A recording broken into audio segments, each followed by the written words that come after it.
had a big year. Tell us something about boss.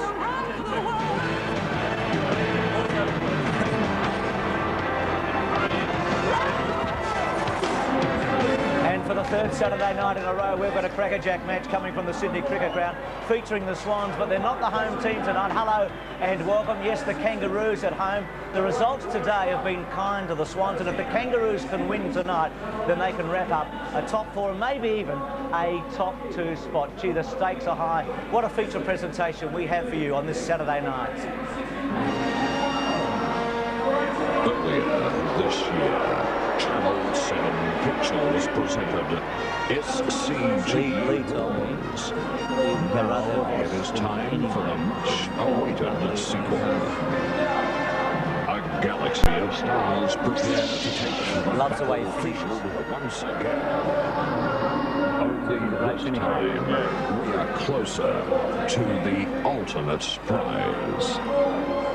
And both sides will be looking to their awesome leaders. Channel 7 Pictures presents a warrior coming back to the scene of his greatest triumph. And a mighty captain aiming to repeat a recent demolition in this very galaxy. The time has come for the return of the Deadeyes. They don't get any bigger than those two, do they? Wayne Carey has kicked more goals than any other player in North Melbourne Kangaroo history, a 5 times All-Australian, the king of the AFL. And if he's the king, what about the other fellow, Tony Lockett, who's kicked more goals than anybody else in VFL stroke AFL history? And is this the last time we'll see him on a Saturday night for Sydney? Gee, it's going to be a magnificent match between two teams that really need to win. And in just a moment, Jared's going to have a look at some of the other playmakers. The 1999 AFL Coca-Cola Premiership season, proudly brought to you by Telstra, making life easier. The McDonald's Footy Burger, the double quarter pounder with cheese. Foster's Light Ice for extreme refreshment. And the new Mitsubishi Magna 3.5, the next generation. Jared, welcome. There's a bit of Carey news too. Stefan not playing, and neither's Troy Luff. Brett Kirk and Simon Feast come in for the Swans. A lot of inexperience tonight. There is, Bruce, and it's a bit of a body blow, I think, to the Sydney Swans. It'll mean that there are now 2 players for the Swans playing against the one of the premiership favourites, if you discount the Bombers, and we won't do that just yet. No. And that is a big ask for 2 youngsters. Anthony Stevens playing his 200th match tonight. We've got to go back to round 19, 1989. There's a lovely symmetry here, isn't there? Exactly 10 years ago when he played his first game, number 58 he wore against Collingwood. And there he is tackling Paul Hawke, who actually played for the Swans for many years up here, but he has been just a tremendous worker. He epitomises, I think, Denis Pagan's work ethic that he has indoctrinated into the Kangaroos over many years. Been a great player for the Kangaroos through the 90s. Last 4 years, the Premiership in 96, Best and Fairest 97, All-Australian 98, 200 this year. He's had a fair bit to celebrate. Maybe he'll celebrate a big win tonight. Some of the other playmakers. David King off the halfback flank for the Kangaroos. Such a vital player. He makes himself into a midfielder here on the SCG, and the Swans are really going to have to close down on him, because if he cuts loose across half-back, he can kick goals and to certainly set up many forward thrusts. Peter Bell can also kick goals. He's been a most important player. Yeah, and one of the highest midfield goal kickers in the competition at the moment. I think he's got his hand firmly in the air for All-Australian selection, Bruce, and he's topped off a very good season. Premiership player at North Melbourne, 184 games for the Kangaroos. And, well, I think he's in Brownlow medal contention at the moment. He's just a very good architect, as is Darren Creswell. And I guess the big bonus with Creswell is he can go forward and kick the odd goal, although hasn't done so in recent times. 1 in the last 6, so perhaps that's where he's got to improve. And some of those matchups, Carey, Dunkley, Martin, Lockett, we could go on, but we're not going to do that. We're going to have a break. We want to be back when the opening bounce takes place right after this. In round 4 this season, the 2 teams met in a game billed as the Battle of Sydney, and the Kangaroos booted away to a 42-point lead. But the undermanned Swans, with Tony Lockett and Dale Lewis in the commentary box, staged a remarkable comeback, led by inspirational skipper Paul Kelly. And when this snap from Stuart Maxfield sailed through in the dying seconds, the Swans celebrated one of their greatest victories at the SCG, prompting this comment from a jubilant Rodney E. Include the Premier Final. That's our best win. The stage is set for another almighty battle. Join us after the break for the first time. The Kangaroos play Sydney in the Harbour City as the home team. However, there are and Feast is just Carey all over again. It's good they don't play them together. Yeah. Gotcha, Donnie.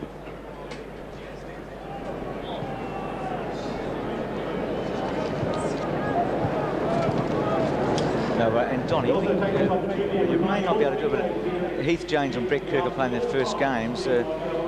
James is number 30 and Kirk's 31, I think. Yep. Get a shot of them would be great, but it'll be very hard to do, I think. I mean, it won't be easy. No worries. And boys, can you hear me? Gotcha, Dib. Young Feast will be starting on the ground, so if you want to get a shot of that as well. Thanks, Is James starting, mate? No, he's on the bench, mate. What about Kirk? Kirk's on the bench. Righto. But as I mentioned before, Feast will be starting on the ground. Righto. He's a bullheaded one. Yeah. He's played his third game, actually. Yep. He played against Adelaide and Fremantle in rounds 5 and 6. Thanks, boys. He can play all right, too. Carey look-alike. Who's this kid at centre forward, Sandy? Just outside the 50. Is that one of them? No. Is that Kirk or... No, they both got their jackets off. Okay. That's Seymour, isn't it? No, Seymour's got his top off. Oh, wait a second, they got again. Coming to... Oh, there's Matthews, isn't it? Ben Matthews. Yep, 36. There's the kid here, see, just on the line. Yep. Which one's that one? James or Kirk? Kirk. James behind him by the look of it. We saw Maxi James. Fosdyke. Yeah, Fosdyke. Yeah, little Nick Fosdyke here. Yeah, good player. Feast left-footed too, isn't he? No, I don't think so. No. Kanga's bench. Welsh. Rawlings. Mooney. Rawlings. Anderson, I think. Yeah. Should have been. This feature presentation from 7 Sport continues our 43-year association with the AFL. Remembering this is a home game for the Kangaroos tonight. A pretty good crowd. It's not as big as we'd expect for the Swans. Probably around about 18 to 20, but it is building as we speak, and it's a fine night for football. Dipper's down on the boundary line. A couple of newcomers to the Swans, Brett Kirk and Heath James playing their first game. Simon Feast starting, playing just his third. Dipper, big match. Yeah, thanks very much, Bruce. Good luck to those boys. We saw young James's father, Max, at the airport. Of course, he played for Port Adelaide and Sydney Swans. Big match for both of these clubs, and for me, I think North Melbourne would be a little bit strong for the for the Swans tonight, considering we've got those two outs, Carey and Lutt. But on the bench for Sydney, we've got Fosdyke, James, Kirk, and Ben Matthews, and Brady Anderson, Cameron Mooney, Scotty Welsh, and Brady Rawlings for the Kangaroos, boys. Thanks, Dipper. Perfect timing. Sandy Roberts. Welcome, Sandy. Capuano and Stafford go at it. Capuano, the Kangaroos kick to the right of screen, and Carey starting in the goal square. That's a strong mark by McKernan. How are you going, Sandy? Thank you, Bruce, and welcome to what should be a classic game. Big ask for Ryan O'Connor starting on McKernan. And can I also just say congratulations to Anthony Stevens joining the 200 club. The little boy from Shepparton who loves cattle will be heading back to the bush when it's all over, but right now he's pumped and he's ready for a big one. One for the rural sector, but one for the Kangaroos now, and they've got in place the forward line structure that they used so well against the Tigers a couple of weeks ago up here, and also that kicked them to a premiership in '96. Capuano in the middle, McKernan at centre half forward, and Carey at full forward. McKernan's kick right there is going to be touched and through from behind. Seymour playing forward for the Swans on Glenn Archer. Well, we know with their coach Rodney Eade that Dunkley and Lockett are about the only two constants, and everybody else is just a piece on the chessboard. And with the ink still drying on the McKernan contract, I'm sure that he'll be looking for a big game tonight. This is John Stevens from the back pocket, kicking towards centre wing. Huge game when you consider what has happened today. Dale Lewis, well, he almost threw that out. Clayton unable to take it cleanly. Wolf, but there's been a whistle. The advantage is going to be paid, and away comes Sydney. O'Loughlin, it's great to see him back. Lockett and Martin, they've had some mighty duels over here. Mickey pushes it along in front. We've got a throw in on the outer side.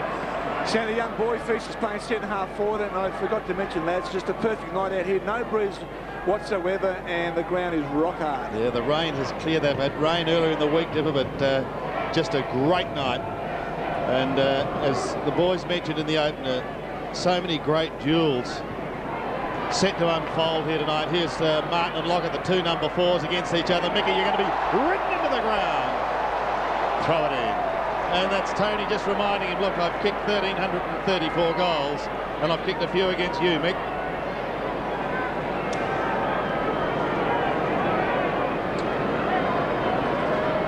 Two tough characters.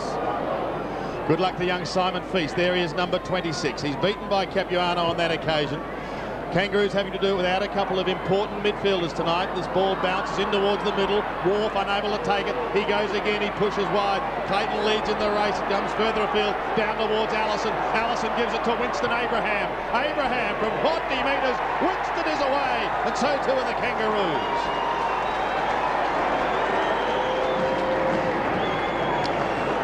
Well, a great start to the Kangaroos, and well done to Mick Martin. His supporters here at the SCG be pretty happy with his start. A couple of times the ball went forward for the Swans, and he nullified Big Tony. But just a loose ball coming through the centre, and Winston Abraham, who may well have been given a licence to move into the centre a little bit to cover the absence of Shannon Grant and Brent Harvey, really does deliver the goods. Caresses it, doesn't he, when he goes for goal. He's a beautiful finisher. So Nixon Abraham, one of the tantalising clashes tonight. Kangaroos on the board first. Stafford carries it forward. Schwass had it for just a moment. Clayton, who's been so good, should get a free kick. High tackle. Played all 18 games. He's been one of the success stories this year at Arden Street. And he's lined up on Dale Lewis, and they're starting on a wing. Kick to centre half forward, bit wobbly, Shoal front spot, Wharf at the back, O'Connor goes to ground, Creswell O'Connor, well there's a bit of misunderstanding there, Creswell probably should have taken it, O'Connor's locked up, it'll be a ball up about 40 metres from the Kangaroos goal. Creswell running with Stevens, Kelly running with Simpson. Blake has got Maxfield. Any advantage to either end, Dipper? None whatsoever, Bruce. Chris Mitchell, Peter Carey, Martin Ellis, our umpires, 4-8-23. Stafford beaten by McKernan. Nix, handball to O'Loughlin. O'Loughlin's handball was pretty well weighted, but Stevens chipped in and tapped it over against Creswell. Matthew Capuano just sitting across the half-back line for the Kangaroos, and they can afford that luxury because they've got McKernan, of course, who can take the ruck work up in the forward line. Works to the front with Stafford. O'Connor trying to get involved. Wharf and also Shoal. It's close to the line, and again a boundary thrown. So the Kangaroos lead 1-1. Abraham the goal scorer. Sydney yet to score.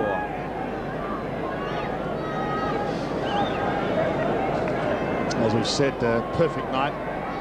Current temperature of 12. It will drop down towards 7. Stafford's got a big job tonight. O'Connor will be hoping to help him out a bit. Kelly looking to get back into some very big Kelly form.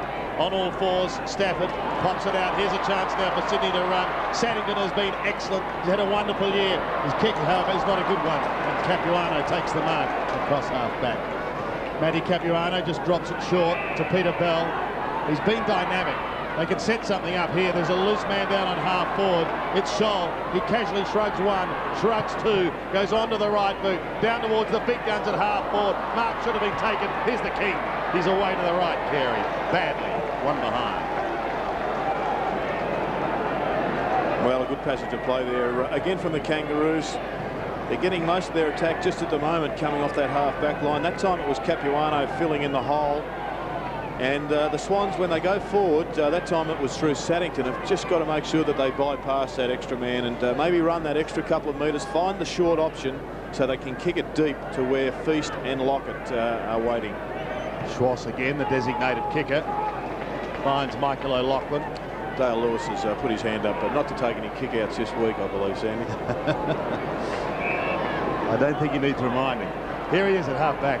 Dale Lewis drifting it in towards the centre. It's okay, Rowan Wharf has got it. Now he's off. Heads back in towards the centre with an awful-looking bounce, but he's got time to recover because he's got the big man on the outer side in O'Connor. O'Connor can go on. He's 85 out. Lockett's got to beat a couple. Capuano drops back. Did Plugger give a push? No, said the umpire, and he'll have his first set shot at goal. Well, he asked the question, and he certainly did give a push, I think, but the umpire deemed it as legal. Good work there by Ryan O'Connor to push out onto the wing. Just a nudge. And it would have been in that grey area, I think. But what a huge career we're looking at. He averages just under 5 goals a game. And this is nothing new to Michael Martin of Kangaroos. Lockett to bring it back to a margin of 2 points.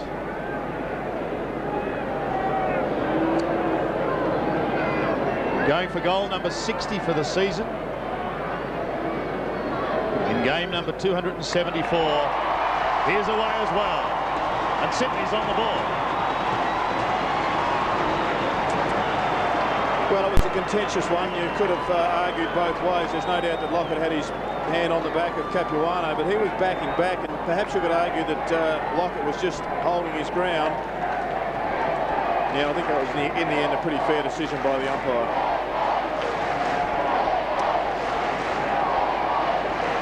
No trouble for the big fellow. Actually, there are a couple of big men up there.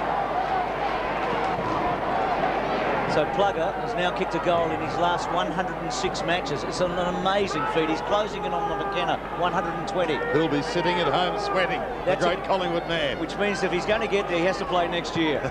And Rodney Eade has pulled Wayne Swass out of the centre and replaced him with Lewis. Peter Bell continues to go with Swass. Creswell's wild kick to half forward. Martin leaves Lockett, attacks it hard. Crouch. Lewis was pretty strong there. He had to hold his ground. Schwass went in very hard. Taken by Creswell. Good tackle on him coming from Archer. Gee, that was fantastic, Bruce, by Swass then. He had to put his body on the line, and he did that. Fantastic. I was about to say to him, there's some hard nuts out there, aren't there, tonight? And you saw a few of them there with Archer, Creswell and Schwass, and also Martin.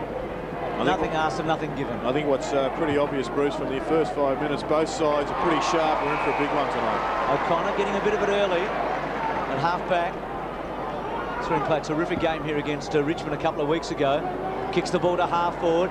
Creswell used his body well against Stevens, but Stevens recovered beautifully and then delivers into the centre. Stafford hands up, didn't take the mark. Kerry launched himself. Dunkley was terrific and his hands were wonderful. To Nix, releases him. Plugger wide. He should hit him on the chest. Martin's good. Plugger's nearly good enough. Couldn't quite. In the pocket. Pressure from Pickett was outstanding. Plugger will be disappointed. Archer away. Under the gun. And it's been touched. It'll be a boundary throw in. At half forward right, Swans attacking. They trail 1 goal to 1 goal 2. Well, Jude Bolton and Byron Pickett are running from the Swans forward line up to the middle of the ground and back again, but what an outstanding negative performance that was by Byron Pickett. And I think Tony Lockett may have just had a question or two to the umpire. Was that too high? Did Mickey infringe? Well, it was a line ball and you can't have them all. He got the benefit of the doubt to kick his goal. That time he missed out. See what I'd love to have, a transcript of the conversation between Lockett and Martin at the end of the night. You'd need it interpreted. Actually, yeah, and somehow I don't think it'll be that long. Stafford sets himself on centre wing. Sydney steady. Thought about Nix, but goes low. And it's a poor kick. Winston Abraham's been very exciting early on. What's he got? Just as exciting was that smother. Could prove to be a costly turnover. Michael O'Loughlin beats 1, beats 2, 51 metres. O'Loughlin comes back into this side. It's a high ball in towards full forward. And it's slammed over, but a push has been found. It'll be a free kick. Free kick going. Look at that by Jude Bolton. That is just sensational. This young man has a very, very exciting future. Playing only game number 5. And despite the Kangaroos kicking the first goal, momentum all with Sydney just at the moment. Blakey from halfback looks towards centre wing. His target's McKernan, who was forced to go with the one hand. Kelly in trouble, loses it, and then almost infringed on Clayton. Hard stuff. Bolton again, slap clear. That was like a pinball machine. Lewis, left foot, goes high. They're putting him inside 50 again. Lockett's making a late charge. A big late charge too. Bounces clear. Archer will want the boundary line. McCartney is there with him. Seymour gives chase. Keeps it in the area. We've got a throw in Sydney's left forward pocket. Well, what an interesting matchup it is. Brad Seymour on Glenn Archer. And I think it just shows the respect that Rodney Eade has for Glenn Archer. He's put one of his hardest, toughest players on, well, the Norm Smith medalist. Blakey tried to slap it over the back. Capuano does well to give it to the little 200 gamer. Steve-O's away. Where's the king? Up towards half forward, and he's got him. He's lost him. He's got it again. He should kick a goal. He enjoys this. Carey goes for home, but he pulls it fiercely to the left. And one behind goes on the ball. Well, an indifferent start so far from Wayne Carey. He's had just a couple of kicks. Both times he could have kicked goals. And, well, I think that time he just tried to go for that extra bit of distance, but a good passage of play by the Kangaroos. Nix disguises it once. Lewis Simpson's got the drop on him. Spectacular. Schwartz, it was smothered very well by Carey. Getting it back, Pearl. Terrific kick. Winnie's got it. He just teased us for a moment. And I think we just saw on display the true ability of Peter Bell. He could have looked short. You'll see this ball go over Craig Scholl's head, which is just there, and he picked out the longest option. And that was tremendous work, because he was in tight and he was under a bit of pressure. He's kicked goals in 16 of his 19 matches this year, Abraham. It's a good return. He's the second leading goal kicker of the club with 31. His consistency has been very impressive. He's 40 metres out, and again he caresses it through for another one.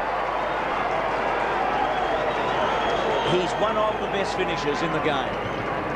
Over the last couple of years at North Melbourne, and before that as a Docker, he's given us some great excitement, hasn't he? It's a fantastic passage of play. Yeah, big fly there from Adam Simpson. Could have been a big one if he had pulled it in. He would have got some chocolates, I think, but he missed out that time. But it was mopped up well by Peter Bell. 2 goals to Winston Abraham and the Kangaroos. Abraham has certainly made his mark of the year, last year, and hasn't missed a game this season. Capuano sets himself up against Stafford, smashed down towards Lewis. He gets a very cruel bounce, pushed wide towards Creswell. Here's a chance now for Sydney. Tucks it under the arm and has a bit of a run. Lockett and Martin. Mickey this time read it beautifully. Heads back towards centre wing. Saddington's going to be forced to spoil, and he does, pushing down in front. That was to Bolton. Bolton gives it to Schwartz. He looks short to Maxfield. 60 metres out. Seymour short is ignored. He goes into the hole. Clever kick. And Saddington, who's a very clever young player, takes the mark. His punch away spoil just a moment ago was so important, Saddington's, and then he's created a loose man. Oh, I think he's one of the most talented emerging players in the game. And he lined up on Ken Kingsley. I think he may just have a little bit too much mobility for him. He too's had a very good season. He hasn't missed a game. Kicked 8 goals, 7 prior to this one, and now he's got his first for the night.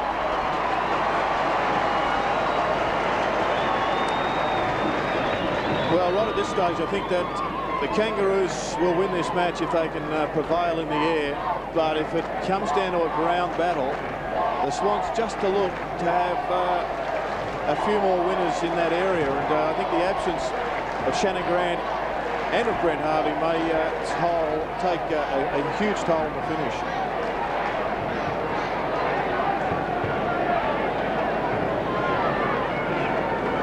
Two 3-2 goals. Saddington's important goal. He's now picking up Simpson, and O'Connor's gone to Kingsley.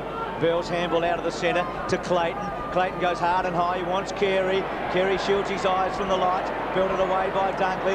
Schwartz getting involved early. Love to play a huge one here. Stevens' kick was controlled and found Creswell at half back.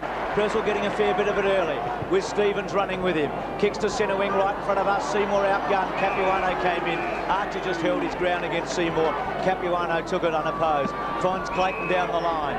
Centre wing. Again, he's got a shorty. He didn't go for Kingsley. He puts it up. Carey launches. Does he? Yes, he's got it. So he's going to have his third shot for goal in the first quarter of an hour of this match. And that's tonight where the strength of the Kangaroos lies. It's in the air. They've got the big guns that can take marks. But if Carey can't kick a bag full, I think the Swans have got more options at ground level. Kicked 9 on this ground the last time he played here. Now, it's coming back. It's a good kick. It's a goal. He's kicked a goal. The King is on the board. Plugger's on the board. And this match is starting to roll along. It's 3-3 to 2 goals. Yeah, it's been a great start. And I think Bruce Adisyo's going to continue. And this is a big jump from 3 deep. He did get first hands on it. May have rolled down the back of Greg Stafford's back, but we won't make that an issue. But that is just an outstanding kick from outside the 50. Just got over the line, but did the job.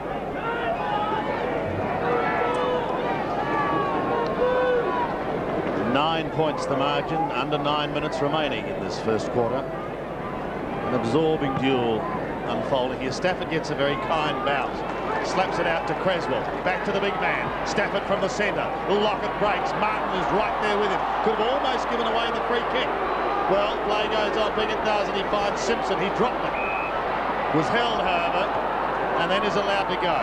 Now he's down towards McKernan. Jumps a little early. At the back is the King. Gives it out wide. The hand pass shoulder. You're going to be quick. Free kick is. Got to come back. I think Craig Scholl had stars in his eyes as he was heading for goal. But the free kick going to Rowan Wharf on that outer side. Over the head of O'Loughlin. He's forced to do the roving work down in front. And in fact, he did it pretty well. Spearing it in towards Halfwood. Could have almost been a free kick to Maxfield. Play on as the caller. Stevens tries to get it out. Lewis in very solidly on Pickett. Pickett trying to hold it up. Bolton can't get out, but eventually the ball does come out. Gee, it is tough and it's hard. Simpson goes up towards the half-forward line. Carey's in the thick of things. Support now from Stevens for Stafford. Stevens has a little time. Tucks it under his arm. And away comes the left footer. Into the middle, he's got Creswell. They're running now. Another left footer in Schwatter. He wants Plugger. Holds it for a long time. Lockett sets himself. Strick. Good strick. And it was just good play there by Sydney. Last week they were a little bit, they went a bit wide. The ball didn't get in quickly enough to Tony Lockett. They got blocked up by the bomber defence. But this time they isolated Tony Lockett with McMartin, and the kick was good enough from Wayne Swaz. There's a few harsh words after that mark. Mickey Martin just could not believe that Plugger put that one in. What did Plugger have to say there, Dipper? It was actually Mickey Martin had to say a few words to Plugger. Can you translate it for us? No, I can't. Okay, Tony Lockett then for number 2. I think we could be being spoiled tonight. And Kingsley off the ground, Dipper? Yes, and Scotty Welsh on. Lockett, 45-degree angle, 40 metres. Deadly accurate if you're aiming for the post. It's one of these games, Gerard, that almost, and I mean the Kangaroos have done it a number of times this year, have snatched victory from the jaws of defeat. But it could be decided by the benches, and you've got to remember that Sydney's got a very young and inexperienced bench coming into this lineup. McKernan a couple of grabs, not paid, then he just chips it out.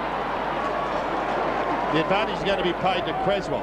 He goes short, and the mark is okay. It's taken by Seymour. Not a prolific goal kicker, but he does enjoy it, and he heads for home. Long bomb, Lockett. Again, quick to look around. One behind is registered. The all clear is given. That's good work there by Dale Lewis. He put his body in front of Corey McKernan. He had his eyes and hands on that ball, Corey did, but it's just been there. Lewis got the ball up the full line there. Creswell's been good in the last 5-10 minutes. And Michael O'Loughlin's had a big return. He's already picked up 5 possessions. Not one of Byron's better ones. Be a kick to Maxfield. Now, Lockett will go back to the square. 21-14. He's normally a very accurate kick, Stewie. He pops it up. It's Lockett and Martin again, and getting in there, Archer. Ball comes to the ground. Seymour ducked his head, went through. Mickey got hold of him, and he's gone. Holding the footy. Good decision. Just didn't use any now, says Seymour. He had the courage to get it, but then Mickey, the toe poke, he controlled it. Just had to get it out, particularly when you're in the forward line. And Capuano's been impressive early. Stafford good. O'Loughlin should finish. 50 out. It's a poor kick. It is a terrible kick. He has missed a lot. Well, he missed that one, Capuano, but he's already had 7 possessions, and just proving what a bonus it can be to have a smart guy dropping into the hole. The other end of the ground, Stafford's only had the 3 possessions. King takes a chance, touches it on the ground, then he runs a long way, and he belts the ball to centre half forward. Carey, Lewis put one hand up. Carey's hands were good. Clayton meshes it beautifully. It should sit. McKernan's onto it, running it down. He's usually clever, runs in and kicks the goal. That's rebound footy. Dale Lewis will be disappointed. He had to stop in the centre of the ground. Well, look, that was just a great kick. It was about 3 metres short, Here it is online, and I guess Dale just had to just keep coming back a bit harder, but Carey was going to take that, and by running forward and just getting that one, he isolated McKernan, who dropped back and kicked the goal.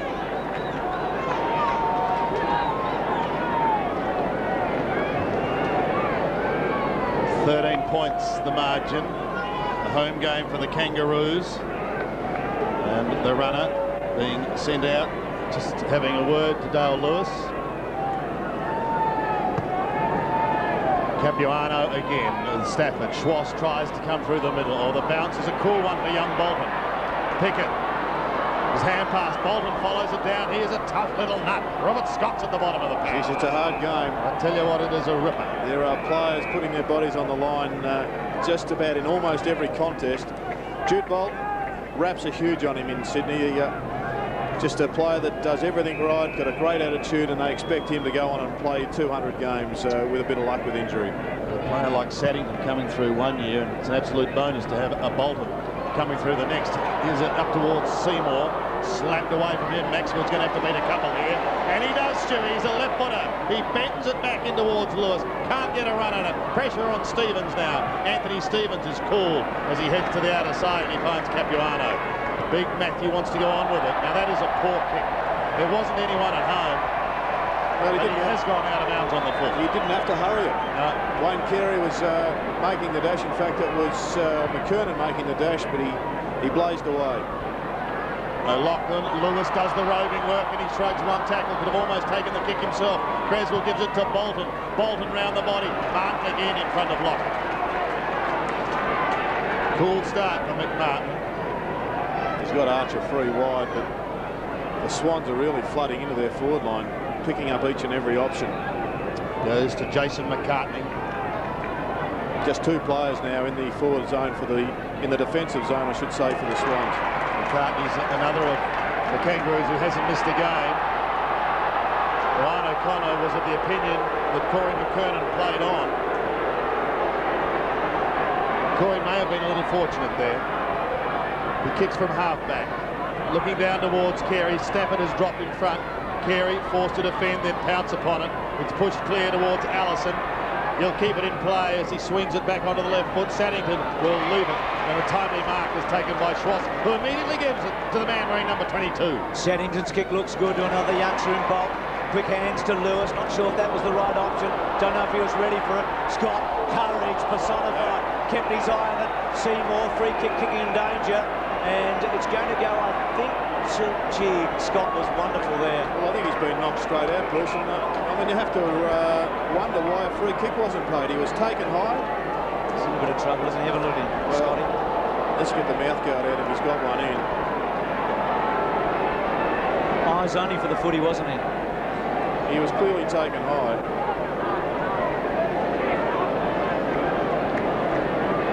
Yep, it's a free kick. It has to be a free kick. He's taken a marker almost. Lewis coming off with the Swans, by the way. So he's going to be taken from the ground. Robert Scott, Dale Lewis off. And Bruce, in the context of the balance of the makeup of the Kangaroos, this is a big blow. Because we know that they've come in minus a couple of runners in Harvey and Grant, and now Robert Scott, you would suspect, is out for the duration of the game. And also a big moment for Brett Kirk, who comes onto the ground for the first time in his first game. Young man from North Albury, so we wish him well. So Scotty, who played the first 7 games this year and has played the last 7. He missed 4 in the middle. There is a free kick being paid. I'm still not sure which way it went. Yeah, and I'm not sure if it's going to go to the Swans or it's going to go to North Melbourne or the Kangaroos. Well, one of the Kangaroos players came through to try and kick the ball off the ground. If that's what it's been paid for, it would be going to Swans' way. Brett Kirk, by the way, in his first game, as Sandy told us. The other thing that Scott's done, Jared, in recent weeks is kick goals. Yep. He's been allowed to go forward. He was a goal kicker at Geelong for so many years. So Seymour first, and then Maxfield. Maxfield's done the damage, hasn't he? Coming in hard and high. So without Harvey and without Grant, that extra goal kicker running short midfielder in the Bell type. Now Carey's certainly in the middle of it there. Brody Anderson coming onto the ground also for the Kangaroos. Another thing I've noticed, Gerard, when Stafford goes back, Scholl picks him up. Yep. So Wharf is the loose man, and then Scholl tries to get away when the ball comes forward. So they're not going to let Stafford be on his own when he's in defence, whereas Capuano's had the luxury of being on his own quite a bit in this first quarter. And they're using him well. He's not getting sucked up into the midfield. He's continuing to stay down there, and he's being used as the escape clause for the Kangaroos. It looks as though Robert Scott has come to, but he might have a thumping headache for a couple of hours, but it looks as though he's going to be okay. Been a terrific player, played a lot of footy, 30 years of age, played in 4 grand finals, Robert Scott, won that premiership at North Melbourne in 1996. Let's hope he's going to be okay. But as Gerard said, it's a blow. Anderson on for Scott. It's a big blow for the Kangaroos. They lead 4-3 to 2-2 here. It is the Swans' free kick, by the way, for kicking in danger after all of that. Can you believe it? To be taken by Maxfield. There's some poetic justice, well, not justice, there's some irony in all of that, that Maxfield, it was his bump that did the damage. He gets the free kick. He's in the heart of the square. And there are plenty of supporters here for the Kangaroos. Nix goes down deep, gets his eye on it. Creswell, who's been outstanding. Clever little kick across. Kirk almost, but the punch from Clayton was terrific. Comes back to King. Little one. Anderson just sucked a free kick cleverly, didn't he? He could feel the opposition coming at him. He's the man that's come on for Scott. He gets involved immediately, and the Kangaroos have got a loose man. It's Simpson. He pops it up to Clayton, running hard. Carey's in the goal square. He wants it hard and he wants it long. They set it up. The King will fly. Dunkley's got it. Front spot. It was a contest, but Dunkley had as much of it, and in front he had to get it. Out wide, it comes to Maxfield. Stewie Maxfield goes onto the left foot. Pushed towards the boundary by Welsh. Saddington keeps it into O'Loughlin. Back to Saddington. Sydney's away. Flat-looking punt isn't all that pretty, but the Creswell hand pass is going to be okay. In fact, the advantage is paid. Down towards Martin and Lockett. Martin leads in the race. Lockett's got him. In no uncertain fashion. He grabs half the jumper and makes sure he slides. Let's just have a look at this, Sandy. One of the best defensive punches we've seen. I think it was Shane Clayton, and he ended up just sprinting 100 metres to get the ball at the other end of the ground. He's had a great start to this match. Pickett gets a hurried kick back towards half-back. Bell almost lost, and Anderson in trouble. They'll get out of trouble, however. Bell high kick up towards right half forward. And seeing it over the line is Dunkley. Coming down from Winston Abraham. Brett Kirk off the ground as we see Dale Lewis back on the ground, the wing here. Thanks, Dipper. So a throw in on right half forward. Kangaroos holding a 13-point margin with some 2.5 minutes remaining in the first quarter. McKernan edged out. The advantage was going to be paid. Now it is going to go back. And already handing it over. And already Stafford just sitting in the goal square. They're trying to make a 2-on-1 situation for Carey every time. No breeze. McKernan from 55. It was a huge kick if he gets onto it. Again, going for a bit of that extra distance, puts it across the face. And look at the King. Wayne Carey takes a sensational mark. But he's not going to see a lot of daylight between these posts. It shouldn't worry him, however. We have seen him kick some extraordinary goals. Well, we've got Swass and Stafford on the starting blocks. Here he goes. He hits the woodwork. Just like Plugger, he's kicked 1 free Carey in the opening term. Had a relatively quiet time against the Tigers. And he kicked a couple only. What a grab. That is a sensational mark. Almost have Cadbury. Could well do. Dipper, what about the bench for the Kangaroos? Who remains? At the moment, we have young Rawlings and also Kingsley will be there. Yeah, still. Kingsley, yeah. And Mooney, I think. And Mooney, yes, yep. mate. Thank you. So Schwass to bring it in. They need a goal, the Swans. It's 4-4-2-2. Schwass, little one. Not much advantage there. Stevens has got it. And he's going to go down the line too. That's danger. And Wharf unable to take the mark. So the Kangaroos will be pretty happy with this. It's not outside 50 and they've kept the ball in that area. Stevens doing the job. Boundary throw in. Now Connor just can't give free kicks away from boundary throw-ins or ruck-ups. McKernan's got a physical advantage, but he just must not give free kicks away. Saddington's little left footer. King overran it. Capuano got rid of Kelly. There'll be a free kick coming back to Kelly. Good decision by the umpire. And he's had a quiet start to the match with this just being his second kick. They need him. We still go on. Must be a new term, Bruce. Ruck-ups. Seymour caught underneath. Archer gave him a little shove. No free kick. Allison out wide. Scholl running hard for him. Maxfield in pursuit. Scholl's got time. He just gets around inside Maxfield a bit too easily and then delivers to Carey. Kelly sits and waits. They both go to ground. It'll be a Dunkley free kick. Carey giving him a shove. Dunkley's got it. 1-3 to Carey in the opening term. Now, wide, Stevens. They should create here. They've got men running, but Kelly's under the gun, and it's a poor option by Wharf, and running him down was Allison. Allison will get a free kick. That's very average play by the Sydney Swans, and in particular Rowan Wharf.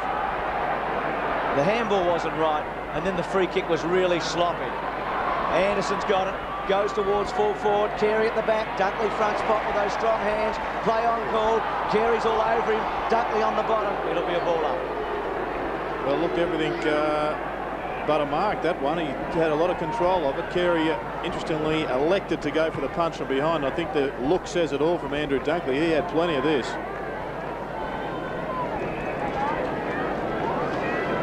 Just having a look at the rebound from the defensive 50. The Roos are 15.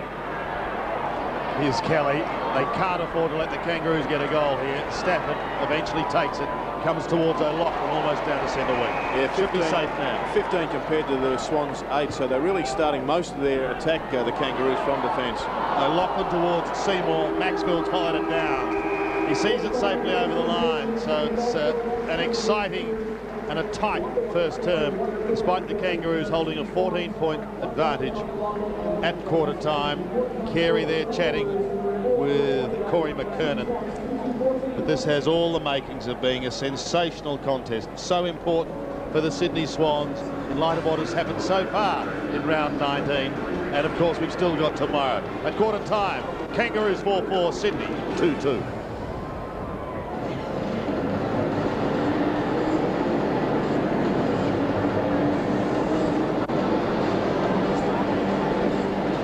Dipper, okay. Robert Scott. See Harold. I don't know. Did I say that?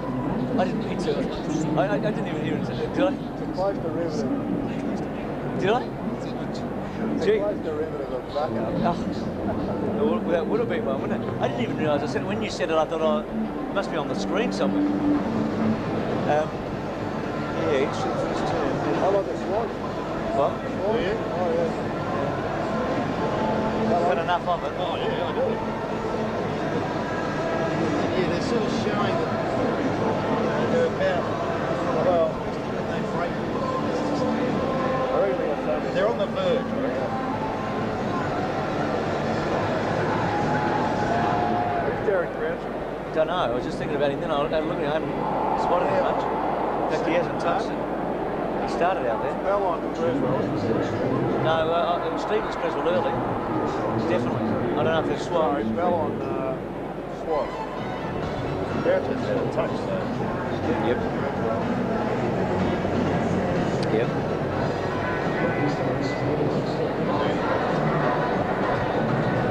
Okay, mate.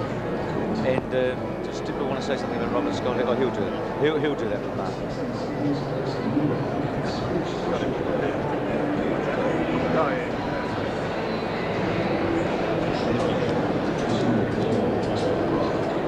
It'll be. You reckon it'll be close, don't you? I can't see either team really bolting in.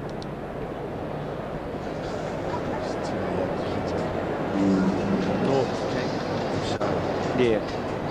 They may not have enough avenues to go. No. They're very plugger, very much plugger. This bloke looks flat. Doesn't he? Yep. I wonder if he's carrying something, don't you?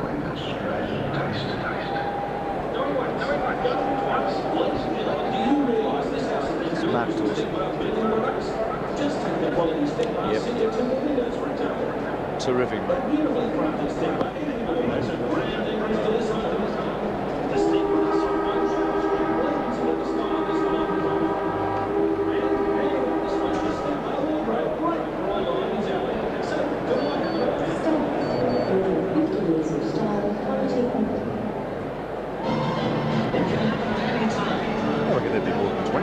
Yes, they've built up well. 25? It's not bad. Funny ticketing situation here. Like last week, sellout, they got 28,000. I know rain. Yeah. But at least you get 42,000. Yeah, I know.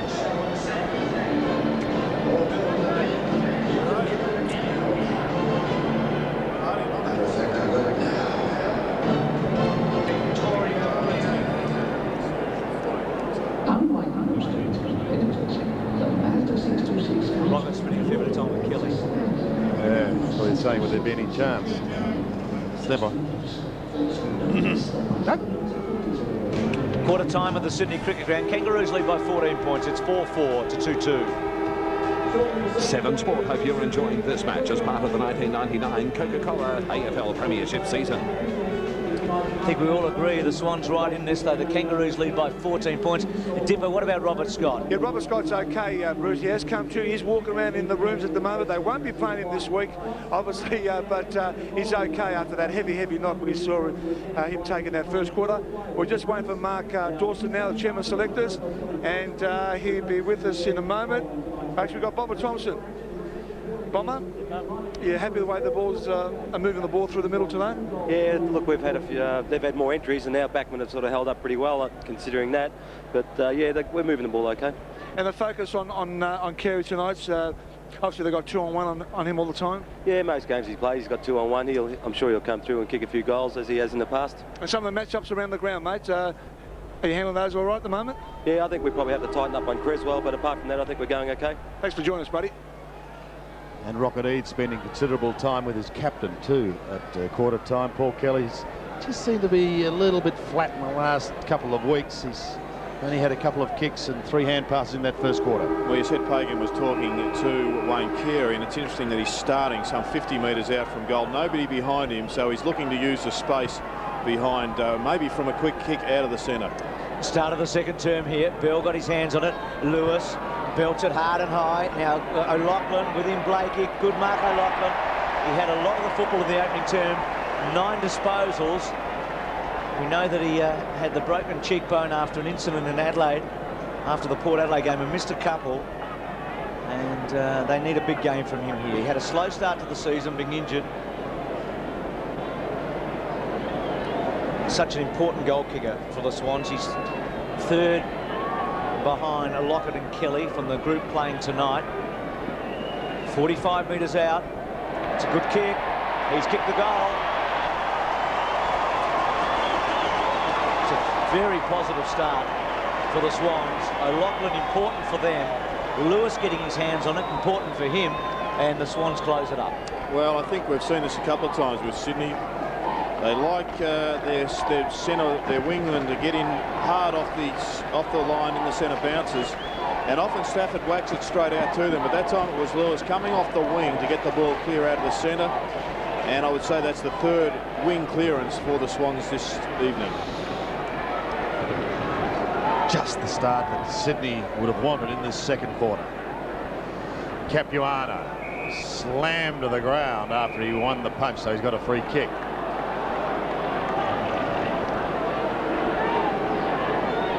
Just having a look at Wayne Swass, it's as if he moved into that defensive area. It's as if he knows what Denis Pagan has instructed his players to do, which you would think he would. Stevens tried to slap it straight over the back, but it went to Scotty Welch. Welch goes with a great kick towards goal, and there's the quick reply. What a goal!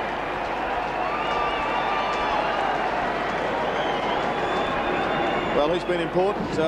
He's only been on the ground some 10 minutes, but he's had a... Well, that was his first kick, and it was a long one, but he's closed down on Saddington, who was really dominating play early in the match. And what a value player they are if they can kick goals from outside the 50. Thumping kick.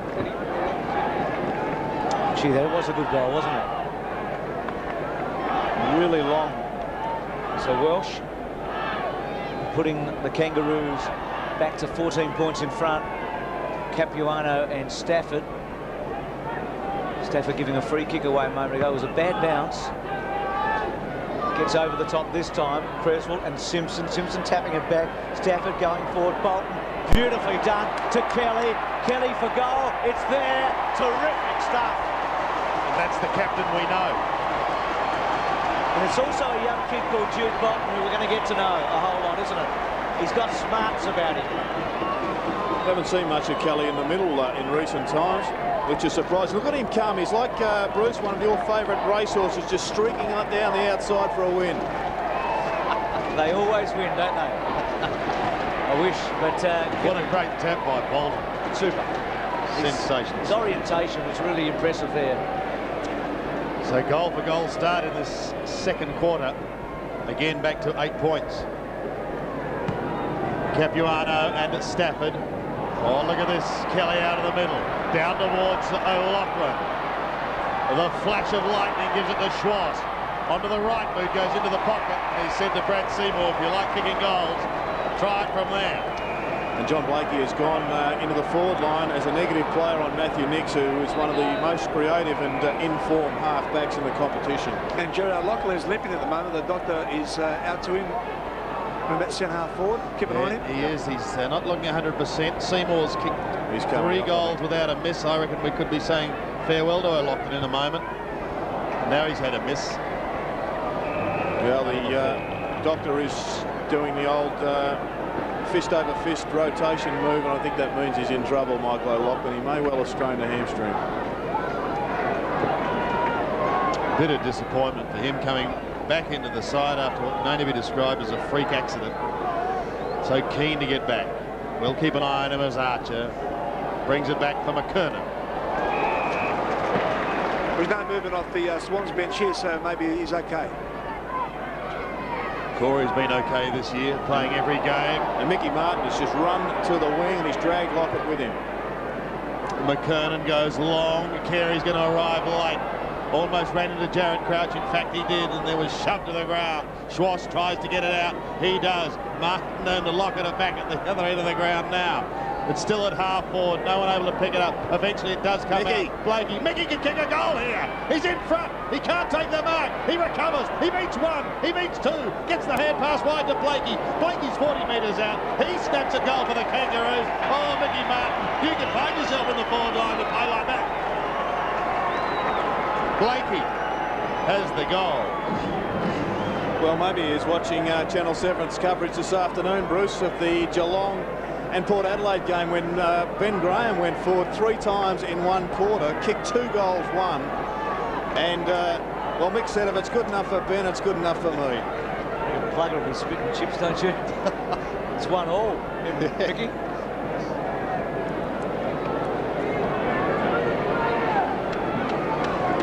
Gee, I'm sure Mickey's going to whisper in his ear, I'm 1-1 with you, plugger. They're still heading back. Even though he didn't kick it, but he got it out to Blakey. He'd be about 1,333 behind, though.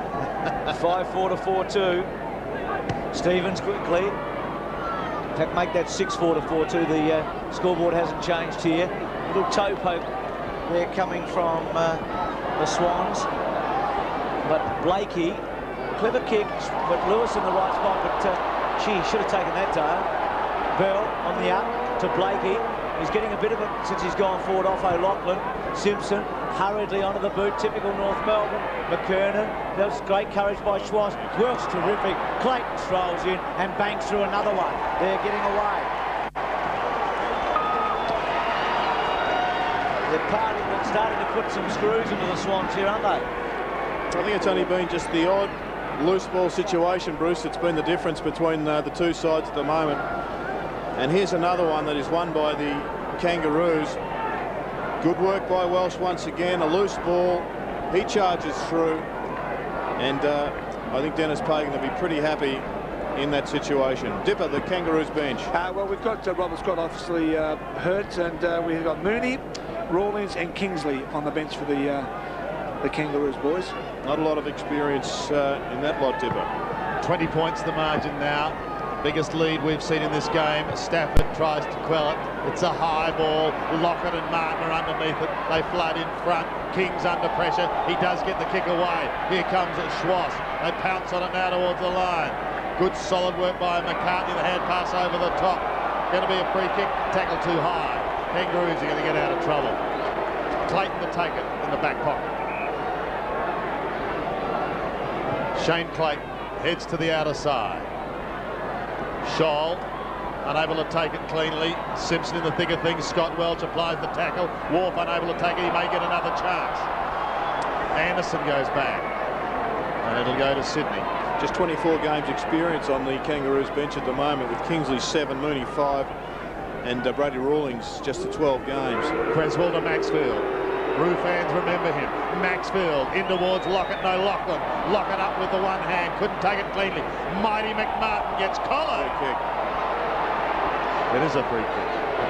And just a little bit more experience on the Swans bench, boys. I'll keep up to date with that. Dale Lewis and Johnny Stevens is on the bench. Feast and also Ben Matthews. Martin from the back pocket.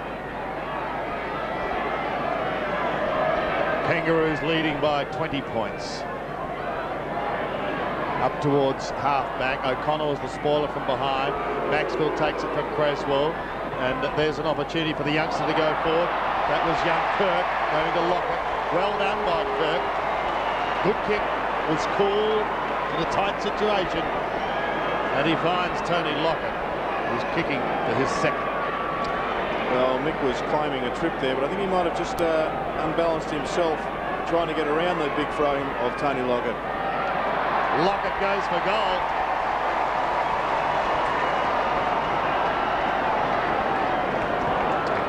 (7-4) plays 4-3. King to bring it in. Well, the Swans now, because they've rotated their bench, we've got two first gamers out on the park in James and Kirk.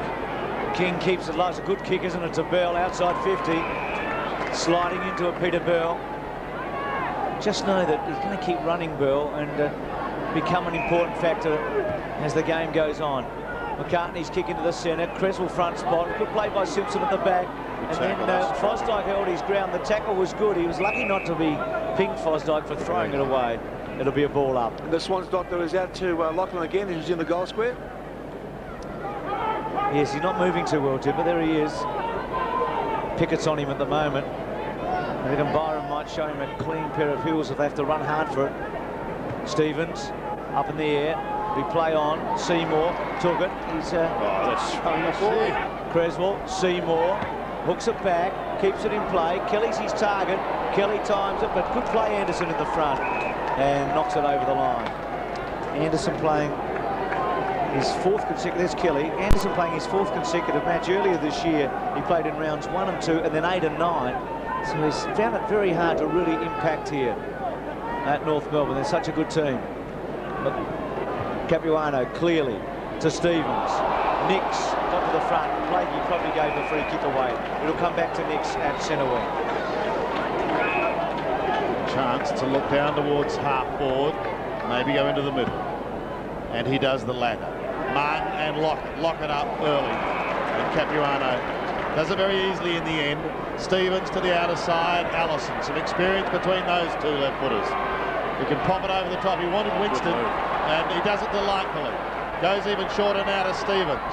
Stevens to chip away down towards half forward. Look at that. Controlled by Abraham. 65 metres out. Centering ball. He wanted Blakey. The kick not quite perfect. McKernan back towards Blakey. Bang! He runs into a brick wall. And he's not too flash. We'll have a ball up at half forward for the Kangaroos. Well, there were shades of the old Pagan's paddock there with that kick just into space with Winston Abraham running onto it.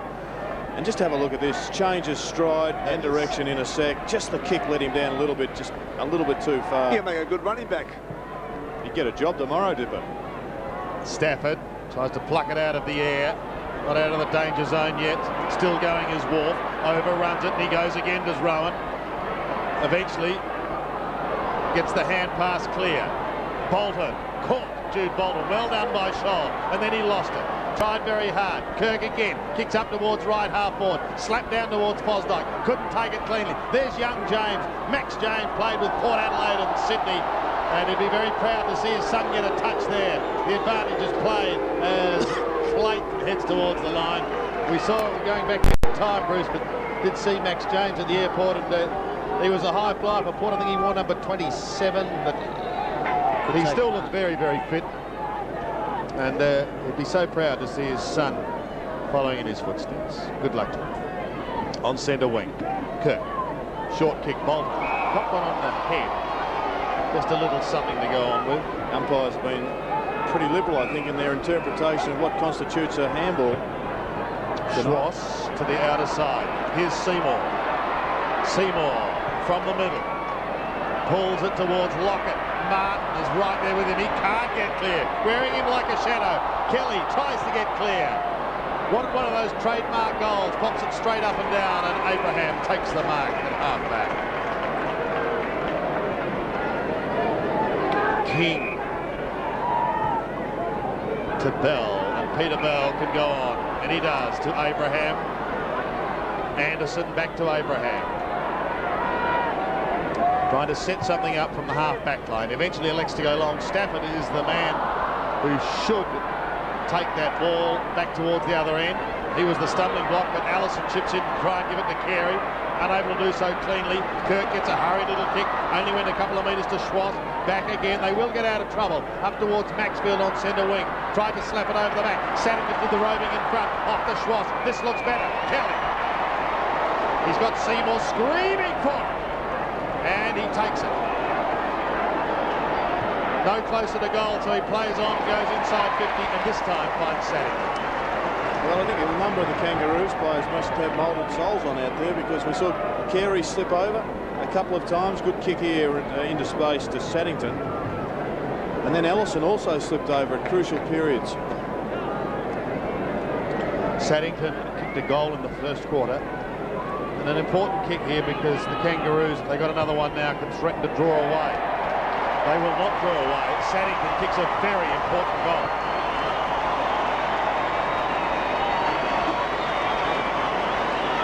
Well, it was against the flow of traffic that time. The Kangaroos looked as if they had control up in the forward line. Winston Abraham just took a bit of a punt and bombing the ball long to Stafford. Sorry, to Carey. It wasn't a high percentage shot, wasn't a high percentage pass, and they've paid for it on the board. Can't Saddington fill a hole centre half forward and take a mark and kick a goal? Important player.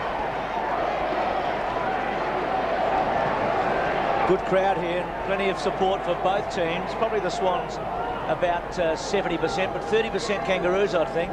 And you'd think there's over 20,000 people here. They're seeing a high-quality game with high stakes. 7-4, 5-3. Free kick to the Swans. And that's a killer, isn't it? The Swans had just kicked a goal, and I think it was against Winston Abraham running in, so they get a free start here, Sydney.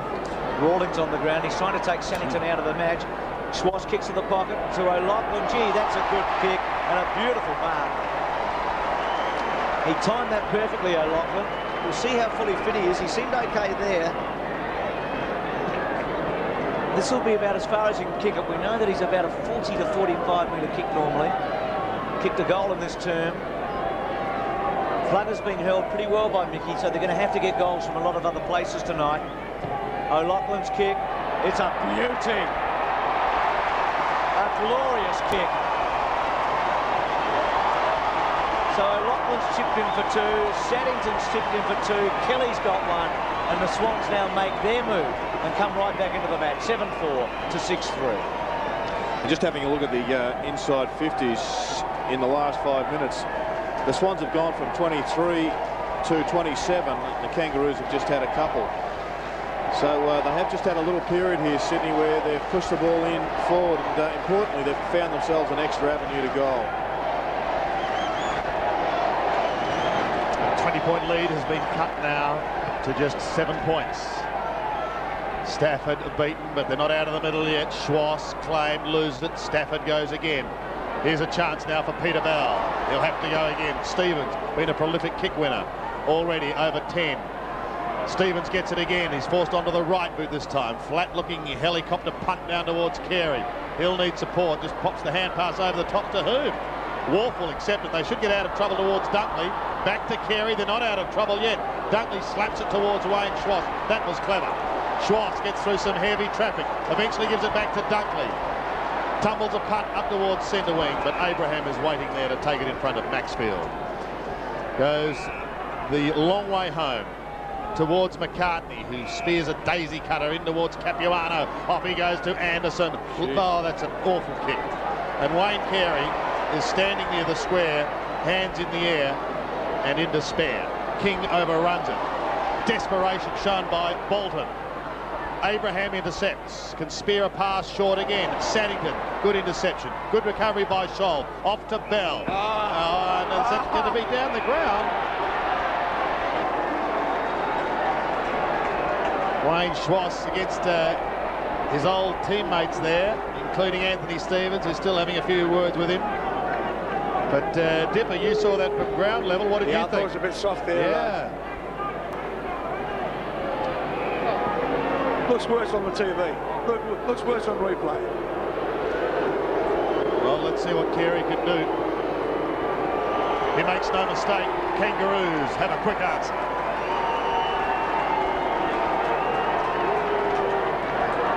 Second goal to Wayne Carey, his first for this term. Any thoughts, G? I agree with Dipper's immediate interpretation of events. Just wasn't much in that at all. Nothing dangerous about it, and the penalty was pretty big for the Swans there. It's a free kick really to Carey, who's just been down the last couple of minutes.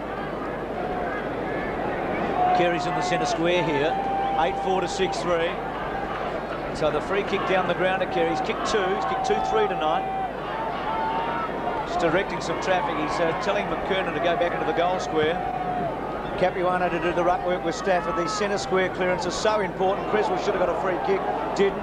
Kirk, Bell stole it, belts it hard and gets good distance. Crouch underneath. McKernan, poor play, Swans, all flying up. McKernan goes. Bit of a body blow. There's 2 goals in a minute for the Kangaroos. And again, they get out to that 3 and a bit goal lead. Well, Denis Pagan, I think, believe that Wayne Carey just needed to be released from Dunkley. I think Dunkley's done a great job on him to date. Carey's kicked a few goals, but Dunkley certainly has kept him relatively, I think, quiet. He's pushed him into the middle. And whilst he didn't have a great passage of play, this change of chemistry up forward resulted in a goal. 9-4, 6-3. Bell getting more and more important as the match goes on. Stafford, Capuano, 58 to 39. Capuano probably just. Schwartz was held onto by Bell. Blakey can't get through.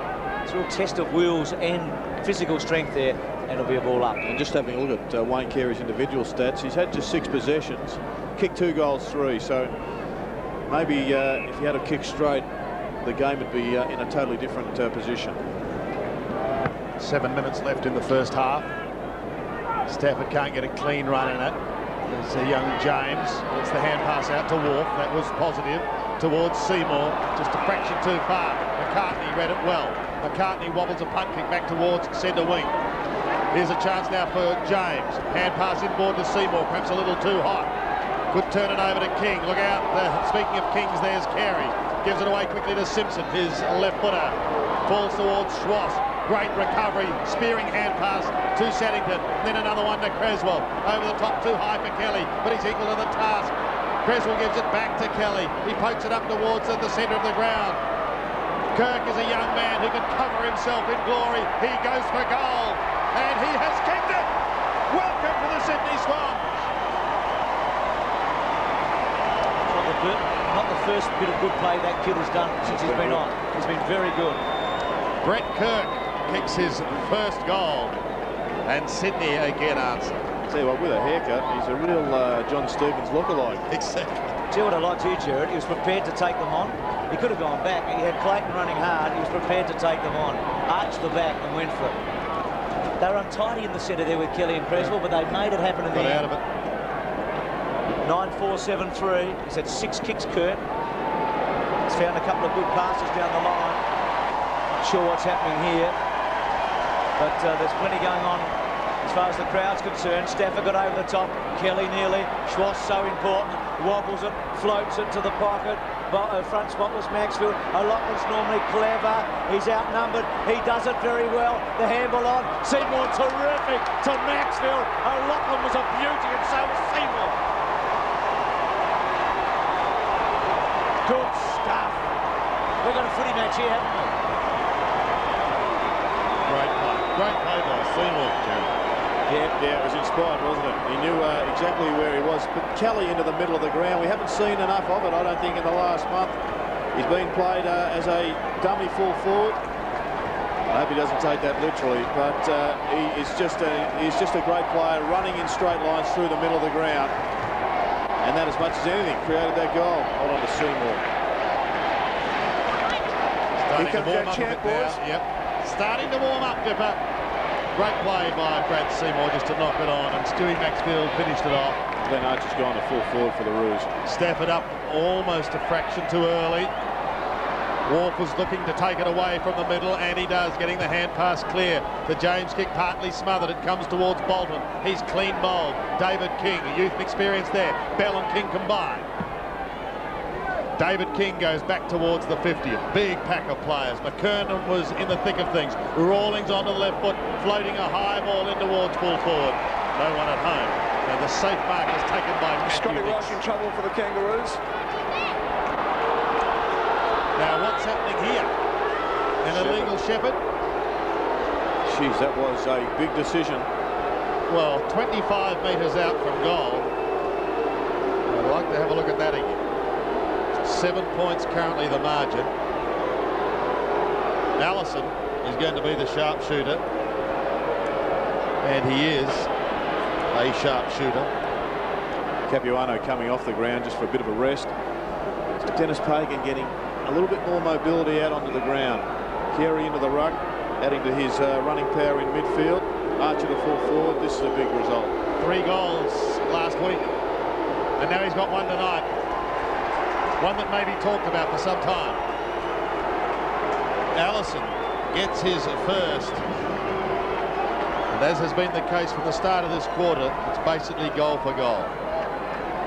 Well, let's see if we can see what happens here. It was Brett Ellison that was shepherded from the play, and it was on the left of screen. He was just taken out and not able to get to the contest. There you see him appealing for it. Yeah. So whilst you wouldn't be convicted on that evidence, I think you could make a pretty good case. So Jared Crouch giving the free kick away, 10-4 to 8-3. They've kicked 2 of their last 3 goals from free kicks. The Bell 50-metre down the line to Carey, and then that one, that was a big turnover, because Nick's always looked as if he was going to take the mark. Swan's still very much in this. Stevens should get a free kick, didn't. Quick kick away from Simpson, didn't go far. Saddington's so clever, and then gets the ball inside 50. Maxfield playing forward, bad bounce. There's Welsh. O'Loughlin held him up, was pretty good. Stevens, lovely kick. 13 of them he's had to Rawlings. Awkward kicking style by Rawlings. Saddington in the box seat, coming across Archer was terrific. O'Connor goes back to Dunkley. Clever kick, actually. He should find Nix. It'll sit now. Nix has got a bit of space. He's got Saddington over the top. He'll probably go back to Nix. They're going to run out of room, but they haven't run out of ideas. Going to ground, though, was James. Now they've turned it over. A bit costly. McKernan got it from Simpson. King's kick was very clever to Carey. The King can go all the way. Carey loads it up, leans back, and drills it home for a goal. A big one. A really big one. He's kicked 3. Just over possession, the footy, the Swans on centre wing saw the turnover, and it was a culmination of Byron Pickett running in, putting a bit of pressure on. Nix did well, but the extra handball went to ground, players going to ground on the slippery surface, and the long kick from Nix when it was on would have seen the ball up near Tony Lockett. It's worked well, Carey into the middle. He's been involved in a couple now. 3 to Carey, 2 in this term. The margin back out to 19 points, and 4 minutes left in this first half. Stafford out of the air.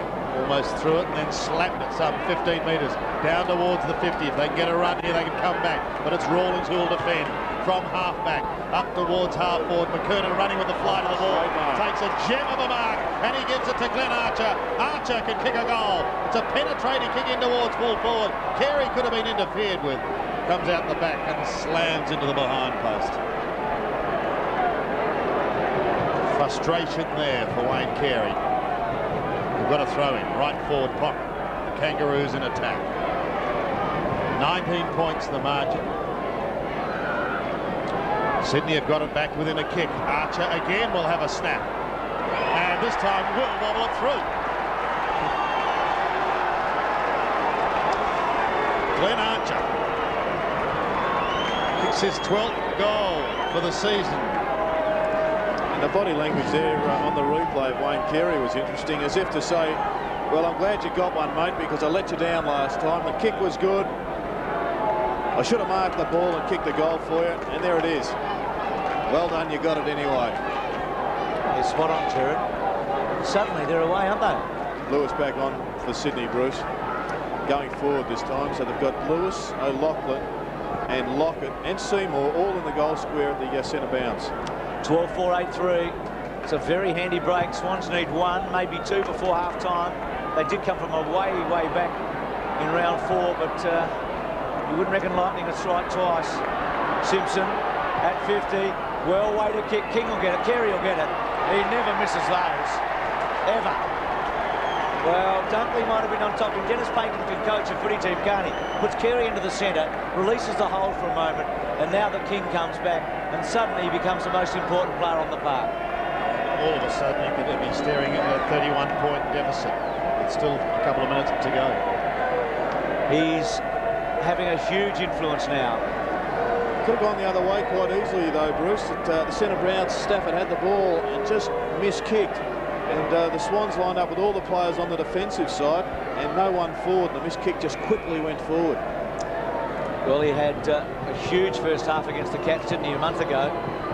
We're looking at the record books. He's kicked 4 now in the first half tonight.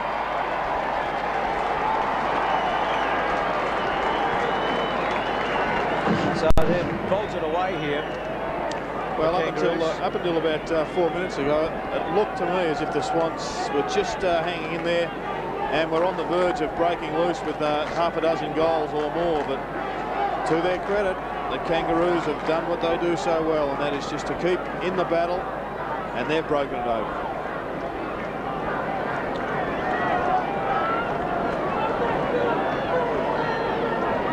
Four goals to Carey. Once again, Sandy, the Swans starting with all their players on the defensive side. Kangaroos have got 2 defensively. There they are on the left of screen. And Adam Simpson starting in attack. This time in round 16, Carey just about 7. Comes down towards that man again and tried to flick it on to accommodate Abraham or someone coming past in Mooney, who's also there. Mooney's got to beat a couple. Can't do so, and we've got a throw in the left forward pocket. Winston Abraham has kicked 2. Both of those came in the first term. Sydney looking down the barrel all of a sudden. Superb kicking for goal by the Kangaroos.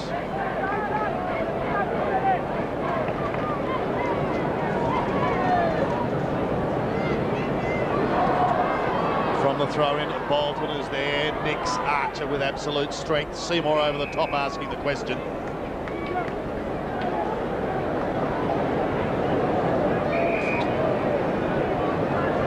A bounce just inside 50 for the Roos. Kelly's gone forward for Sydney, and he's been picked up by the blanket in John Blakey. And he is. Stevens couldn't get an effective kick. Wharf will take it. The advantage is going to be paid. Rowan Wharf is away from Nicks. He kicks towards Kelly. Blakey is there with him. And Blakey is an effective spoiler. Down towards Scotty Welch. Welch comes across the ground. That's okay because he's got Abraham. Abraham sets sail for half forward. Long kick. Carey's got to beat a couple. Stafford is in the hole. And he takes a timely mark in defence. No one on the mark, so Stafford is away from half back. Comes wide towards the wing and finds Stevens. Onto the left foot, and he kicks the boot almost as far as the ball. The Knicks hand pass is intercepted. His boot is in there somewhere. Stevens is a left footer. Can he get round on it? No, he can't. He's slung, but gets the hand pass out to Rawlings. Rawlings sees someone in at half forward, but again, the kick is astray, and Dunkley chips in to take the mark. Off he goes to Schwartz. He's on half back, kicks wide towards Saddington on centre wing. A minute 20 left, and they desperately need one Sydney before the siren. Up towards half forward. They've got O'Connor there in the big man department. The Kangaroos have got the defenders there, though. This is Stevens, kick number 15. A fine first half by the 200 gamer. Off he goes to Rawlings with a high kick towards half forward. Outnumbered there, and Stafford got rid of Archer, who wants a free kick. He might have a case too. Schwartz, clever, got around Pickett too easily. Gets around Bell. He might go all the way. Loads it up now. He kicks it to O'Connor. Coming at the back there was McCartney. Swans have numbers. Anderson was terrific, though he ran hard. Forced it out of play. See what they've done very well tonight, Jared, is they've curtailed Nicks. They've been able to... Nicks has had his Blakey here, who was just terrific. Interrupt you there, Bruce, just to say that Blakey, he knew that all he had to do was bring the ball to the front of the pack, because under the Pagan game plan there would be some support there. But you're right, Nicks has been nullified, and every time he has got the footy, he's had plenty of pressure on. Nicks is off the ground, boys. Bolt. Less nullifying. He's off the ground, Dipper. Thanks for that. Free kick coming back to the Swans within scoring range. I think it's to Kirk. Brett Kirk, the 22-year-old from Albury, who's already kicked a goal in this quarter. First gamer along with Heath James. Kirk and Feast came in tonight for Stephen Carey and Troy Luff. Well, on the evidence of his first kick, you'd reckon he's a big chance here. Don't they need it? 36 points was the margin at half-time in round 4. They trailed by 42 just before half-time and got one. It was 9-7-3, so it's 31 at the moment, so it's almost as bad. Not a good kick. O'Loughlin front spot. Still with O'Loughlin. Forced towards the line. Almost out. Stevens can't quite. Pickett's in there. Lewis, north of desperate, the Kangaroos. Stevens has had a wonderful first half in his 200. And McCartney. So it's a 30-point game. It was a 36-point game with that fantastic comeback in round 4. Well, Steve-O's not only getting 200 games, he might get the votes the way he's going in this match. King, outside 50. Front spot Mooney. Ball comes to ground. Good quarter for the Kangaroos. Challenged twice strongly by Sydney and responded like a very good team, like a team that's sitting in second position on the ladder. So with Carey's 4 goals in the opening half, McKernan's got a couple for the Swans. O'Loughlin, Saddington a couple. Plugger just the one. He got it pretty early, but they took charge, the Kangaroos. It was 14 points at quarter time. It's 30 at half. 13-4 to 8-4. Tony Lockett, stick 1, stick Maxfield, goal for Kelly, a goal, Michael O'Loughlin, a couple, Jason Saddington, 3 goals, and Brett Kirk with 1 goal for the Sydney Swans. Half-time, Denis Pagan.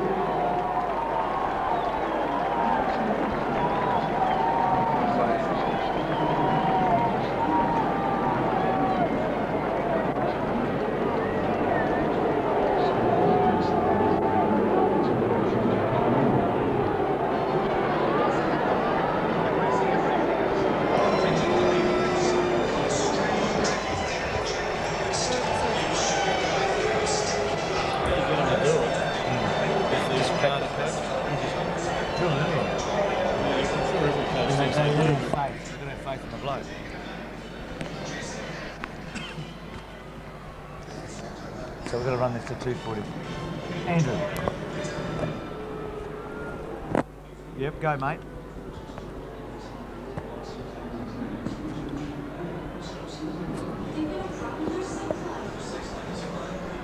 Yep. Yep.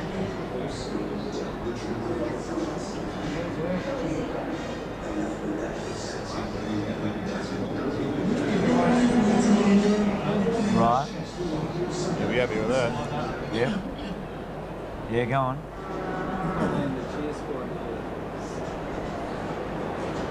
Yeah, he's been... Yep. Yep.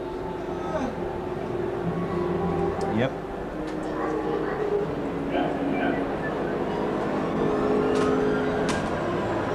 Yep. Yeah, that was good, yeah.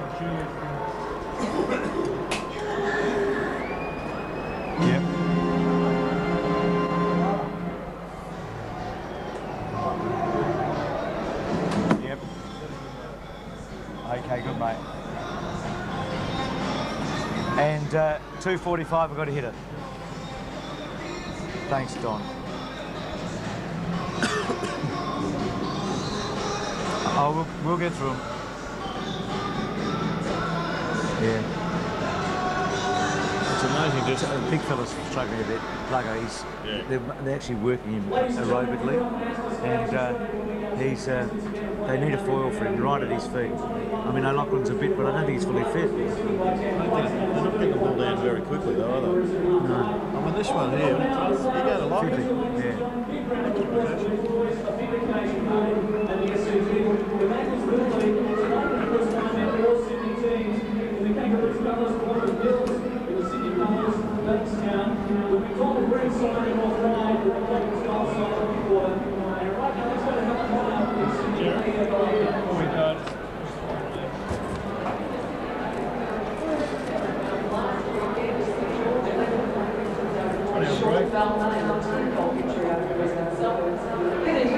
I reckon Rocket would be just ramming it up.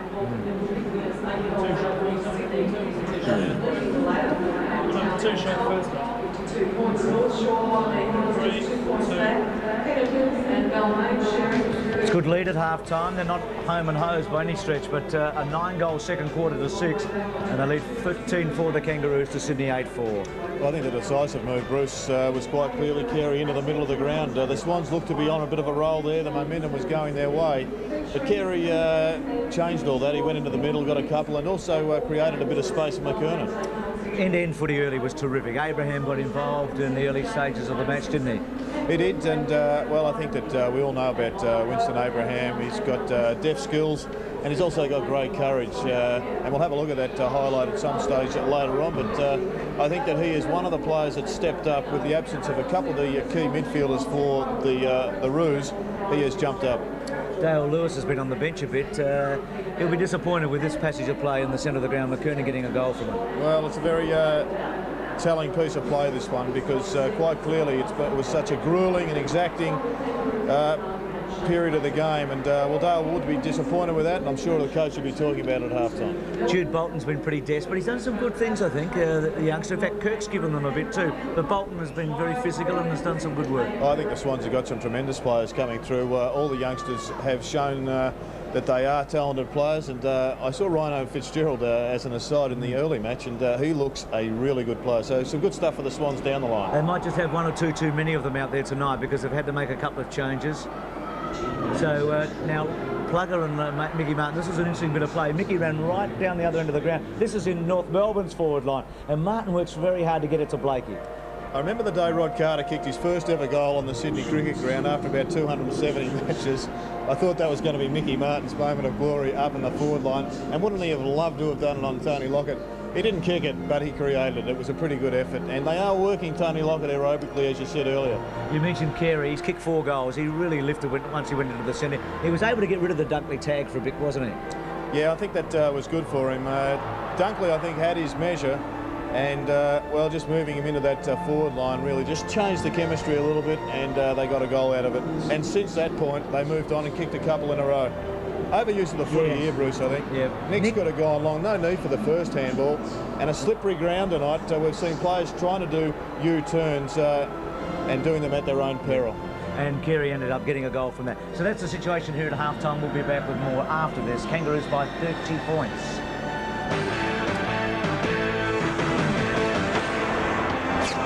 Well done. Well done. You did well, mate. We had a very... That was not easy. No, was it? No. In fact, I got called on here saying... Yes, mate. No, it was good. We got some good instructions via you to Donnie. That was all right, but it didn't make it very easy.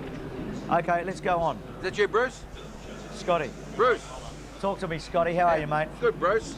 We'll start off with the West Coast Eagles and Mickey Malthouse. Yep. They're very upset about all the speculation, mate. Very, very upset. Okay, good. Also, the papers in Perth were sort of calling for an investigation in the Mercedes incident last night. Yep. They say that the AFL already had a look at it today, but the AFL are denying it tonight. It'll go through the same scrutiny process as everyone else. What's Cousins' injury, do you know, Scotty? Well, they're saying it could be a serious back ailment. Yeah, I think they're not saying anything else. I think he's got broken ribs, but go on, yep. Collingwood wouldn't say today whether they're going after Cameron Swab. It was all officially tied up today. He's out of the club at Melbourne. Yep. Meeting next week.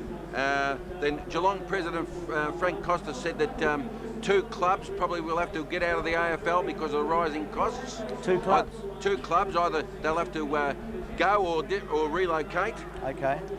Ben Graham kicked an 82-metre goal, 82-metre kick today. His saw longest it, yeah. ever. I saw it, yeah. He broke team rules. He's talked about the gridiron opportunities. It was he didn't even try to kick it. It just came off the boot nicely. Yep. Meanwhile, a bit on Gary Ayres, a bit on Mark Williams. Yep. Then a bit on Richmond. Yep. Jack Dyer, you know, they let him down today, Bruce, terribly. Oh, unbelievable, unbelievable. Unbelievable. And a bit on Tony Shaw at the finish. Terrific, that's terrific, mate. Dennis, how you going, mate? Yeah, good, Bruce. You? Good. Hi, John. G'day, Bruce. Good, mate. Dan, I'll go to... I got a bit mixed up last time. John, I won't leave you out in the cold. I'm sorry about the last time. I felt a bit embarrassed. That's all right, mate. That's all right. But Andrew does want me to do question and answers, Dennis. Yeah. So I'll go and ask you 1 or 2, and John, I'll ask you 1 or 2. Okay, fine. Dan, I may go to... I mean, the incentives... The Blues have had a very good day with the other results, haven't they? Yeah. And this also looks like it will fall their way because they're 5 behind Sydney. He's talked about the Wacker, Pagan, not having been there. I mean, John, I might ask you, is it any different to playing a Subi at the Wacker? Yep. Has it been a bit of a hangover for Fremantle, Dennis, with, you know, they haven't won since the West Coast game? Yeah, right. Midfield's going to be pretty vital, I'd imagine. Fletcher's been in good nick, but Crawford stitched them up last week, didn't he? Yeah. Tell me, Dennis, Modra, Waterhouse have a lot. I mean, Cummings and Material we've talked about a lot, but gee, Waterhouse and Modra have been almost as important, haven't they? Yeah, they've been through, well, that's right. They've been it, haven't they? Yeah. Yeah. So that might cover us, I think. Is there anything you desperately want me to say? Is there any news? No, I don't think so, mate. If there is, we can sort of work our way to it. That'll be fine. How are you, Dennis? Have a good call. Hey, Have a good call, Scotty. boys. How are you, buddy? Are you listening, Dennis? Yep. Yeah, Good on mate. you, mate. What do you know? Yep. Oh, there's plenty tonight. Now, what do you got on Mickey? We were just talking about Mickey over here. Yeah, well, they're saying...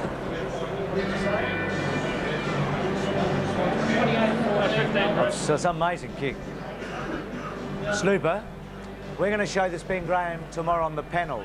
We talked about getting a job with the NFL. Have a look at it. 82 metres. Welcome back to the Sydney Cricket Ground at half-time, 13-4 to 8-4. High-scoring, free-flowing match here. Carey's got 4.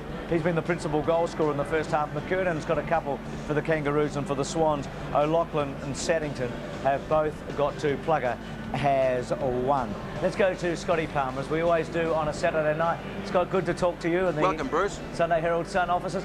Mickey Malthouse, the Collingwood business, is that upsetting the West Coast at the moment? They're sick to death of the speculation over Mick Malthouse and the Collingwood job. They say it's now distracting the players from doing the best job possible. Trevor Nisbet said tonight that somebody from another club may have spoken to Mick about the coaching, but that doesn't mean he's available. He said he will honour his contract here next year. If he doesn't, the suggestion is the West Coast Eagles get him to sign a form saying he won't coach anywhere in 2000. Scotty, what about the Masiti-Cousins clash last night? Our compatriots in Perth say tonight that the AFL will initiate an investigation. In fact, they say that the umpires already had a look at it under video circumstances. But the AFL just told us tonight that no dice. They'll do it under the same scrutiny factor as everyone else. But it's causing a lot of heartache over there. But apparently Cousins has got a back injury that's causing a bit of concern. He'll definitely miss next week.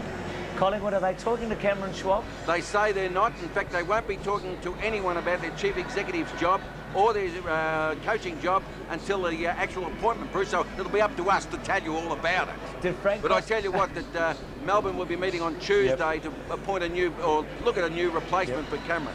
Frank Costa today, the president of Geelong, suggesting that 2 clubs may struggle to keep going. Well, he said the presidents will meet the AFL Commission on Monday night to get a commitment to the long-term future for the Melbourne clubs, but he fears that 2 Melbourne clubs will disappear, either disappear altogether or relocate because of the rising cost, Bruce. But he's hoping that Geelong isn't one of them, and he reckons the Docklands might be able to keep them a bit viable. Scotty, if they had the tape measure at Shell Stadium today for Ben Graham's kick? 82 metres, his longest ever. He broke team rules. Gary said no torpedoes, but he put one well past the centre. He's not thinking about the gridiron business until he finishes his career, but he said he didn't even try for this one, just came off the boot nicely, Bruce. Gary Ayres said, we're launching into next season by winning these games, and Mark Williams said, I'm remaining positive about the finals, although Warren Treadray pulled a hamstring today, looks like missing the game up to the finals. How'd you like to be a Richmond supporter tonight? Jack Dye, didn't they let him down? I'm wearing the badge and all, the Jack Dye tribute. I tell you what, they're party poopers, the Tigers. It was the worst game they played in 3 years, according to Jeff Geesham today. He said they wanted the ball gift wrapped, and that's what it was. Poor Jack, 86-year-old, went around the ground in Rolls Royce hoping for a big celebration. All he got was a downcast team. Keep punching, Scotty. See you, Bruce. Good on you, mate.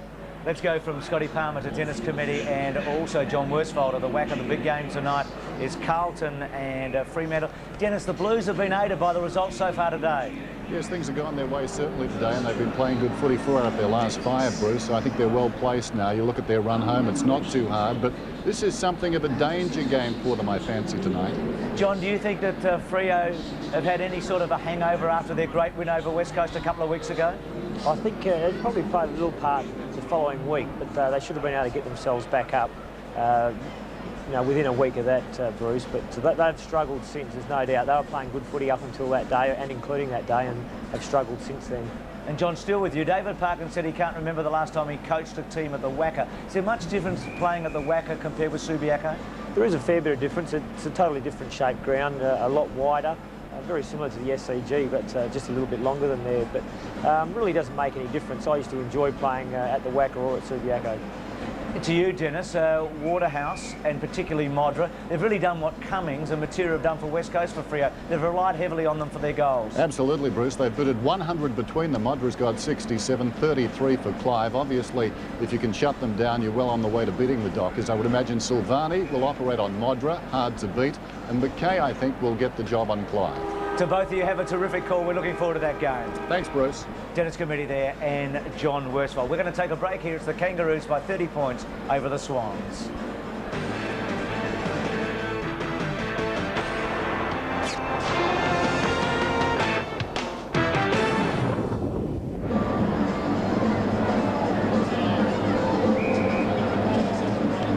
Right, mate.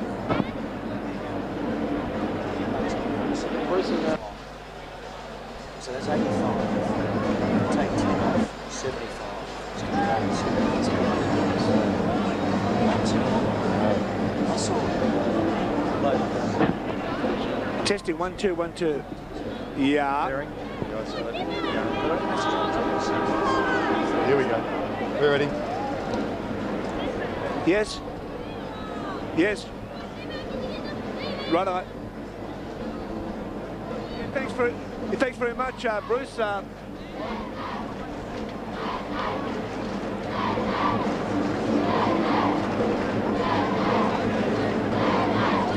thanks very much, Bruce. Talking to the naughty boy of the Kangaroos, Shannon Grant. Missing 1 week, but just a terrific effort there in the last 10 minutes for the boys. Yeah, Sydney really hit back hard in the start of that second quarter, and to the guys' credit, they stuck to it and kicked a few goals late in that quarter. Shannon, Sandy Roberts up here in the commentary box. What do you think of the young man wearing number 10 as he notches up his 200th game, Anthony Stevens? Been sensational for the club, hasn't he? Yeah, Steve-O's been fantastic all night. I think he's had close to 20 possessions already, so now he's really turned it on in his 200th game. And just one other point that perhaps you can ponder, should the Kangaroos finish perhaps 1 or 2, how would you like to play a home final here at the SCG? Well, I suppose you'll probably enjoy playing most of your footy in the finals at the MCG, but at the same time, I enjoyed playing at the SCG as well. They're my 2 favourite grounds, so personally, it wouldn't really worry me. Well, thanks for joining us. I'm sure the boys will come out firing and making sure that Sydney doesn't run over what they did last time. Thanks for joining us, buddy. Thanks, Dip. Well done, Dipper. That's good. I didn't realise we were asking any questions, I said. Who told us they were all right? That's good. Good to get him.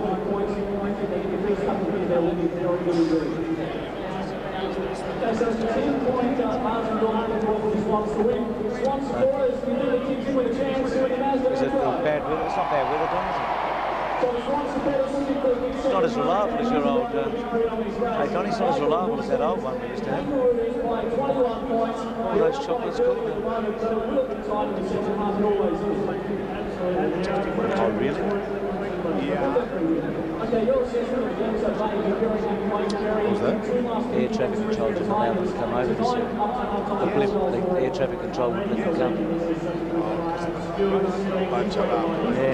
Yeah. So Donny, to us and then throw down the show. Yep.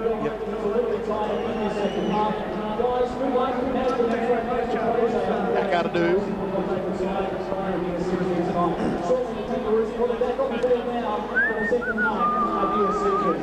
Roy's been with the NFL team all week, the Denver Broncos, so he'll show that kick on the panel tomorrow. How long's the ground? It's 171, so it's 85 metres in the centre. Take 10 off, 75 to the centre. It's over 75. Yeah, so it's about what? 80? 80, yeah.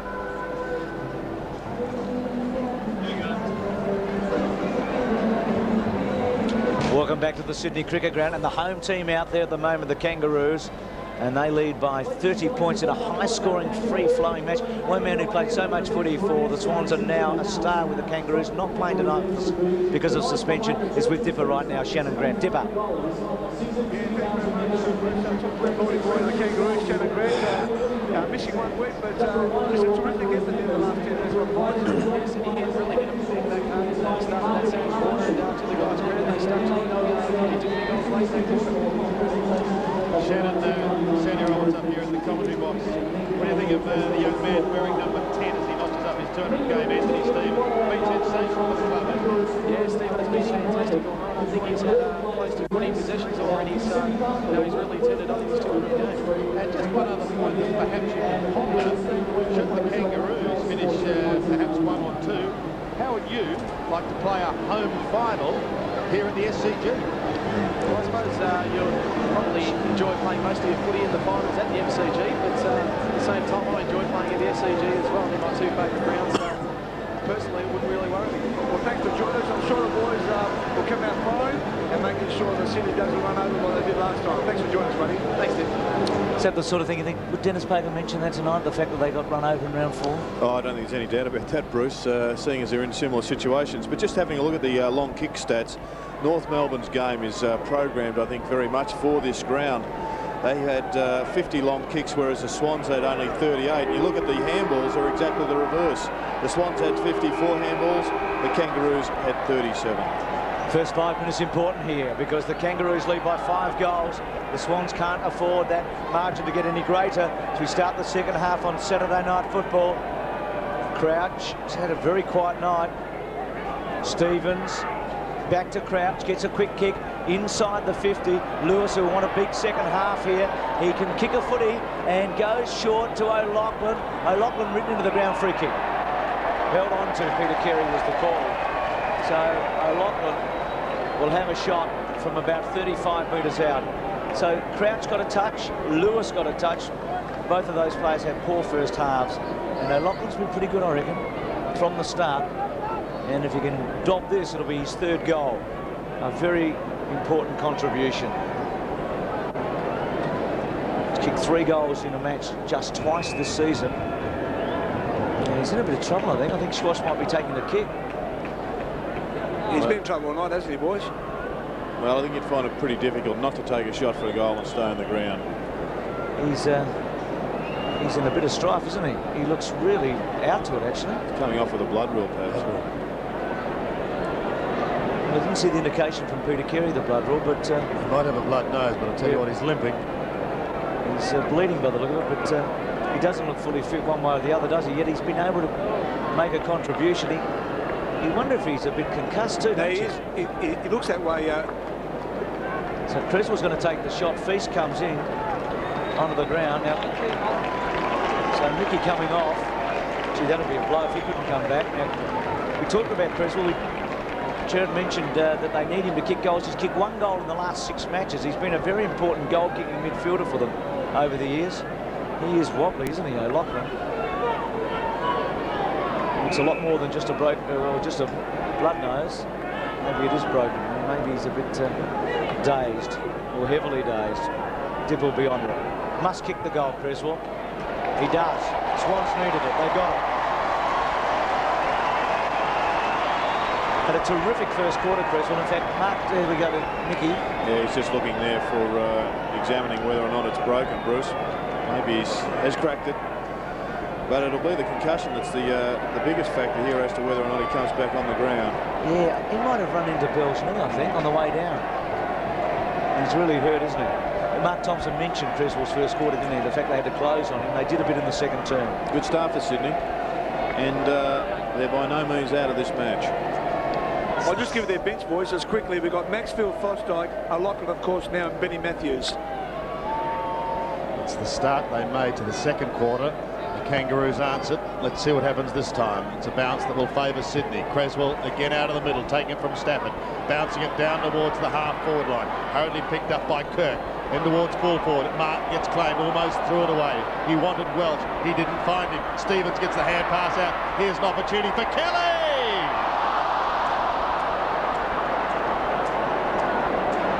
That would have been a dream start to the second half.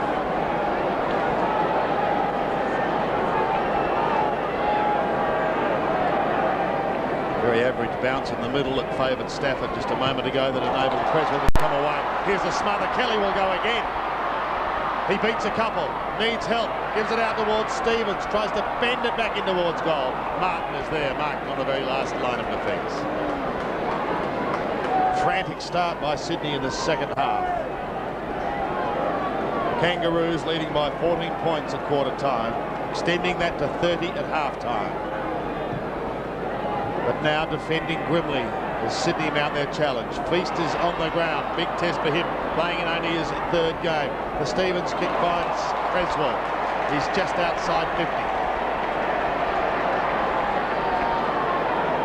21 possessions for Darren Creswell. He's been busy, pops it into the hole, and Stafford will have a shot from 45 out. Stevens was in the thick of things there. He's picked up 18 possessions, and Michael O'Loughlin, a forlorn Michael O'Loughlin. One wonders whether he'll take any further part in this game. I don't think he will. I'll just check the doctors. His nose is not broken and obviously bleeding, but it's a slight concussion. He really is dazed at the moment. Thanks, Tip. Stafford then, a big kick for the big man.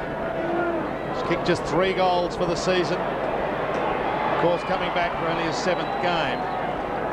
And an opportunity goes begging.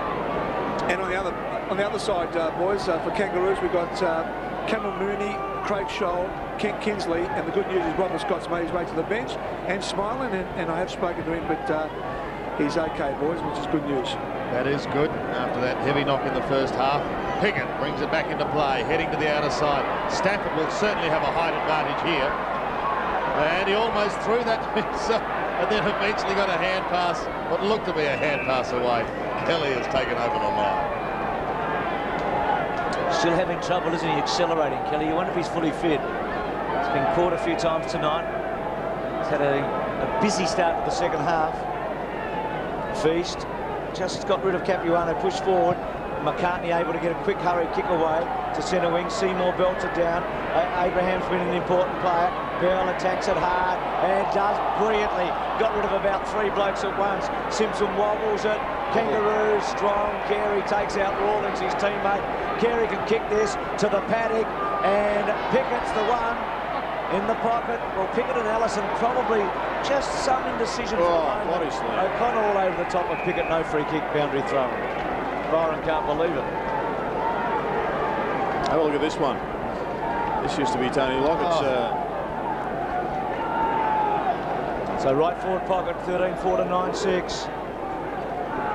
Trying to hold them out to McKernan. Kirk.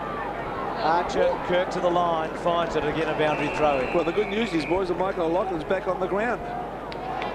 Gee, Dipper, that's a quick recovery, isn't it? It's just too important, I guess, if they can get him out there, they need him. He's effectively kicked 3 goals tonight, hasn't he? He kicked a couple and won the ball, the Creswell goal from Stafford, Simpson, bit indiscriminate, Rawlings, Dunkley, O'Connor. Stafford's hands were good. Creswell to the space was okay. Bolton, well done. Pickett in hard, and the ball out of play. Carey there with him. 82 plays 60, so Stevens there with Bolton. A bit of difference in experience. Steve-O playing his 200th. There's another veteran, Craig Scholl, sitting it out for the moment. Might be similar in character though, Bruce. No, I think we might see a lot of Bolton, don't you? Just like we've seen of Stevens over the years. Yep. On centre wing, Dunkley wins the tap, but it's shot away by Allison off to Bell. Now Abraham. Winston's got to go again. Bell to King. David King pumps it long with a mighty torque. Well, that was his only option because Greg Stafford is sitting in the goal square and he's had to kick that over the 60, which now goes down as a short kick, given that Ben Graham has redefined a long kick. Well, you turn the clock back and you remember kicks like Jeff Ferring soon after he got reported at Moorabbin, and he wasn't a happy camper. Did he let one go? The Swans have got a couple of players behind the last line of defence of the Kangaroos, and if they can get it over there, they're away. Next to Seymour, who's called to play on from the back pocket. He heads to Stafford, who's almost down to half-back. Sydney can get the next one. They can get this crowd jumping. Get back into the game.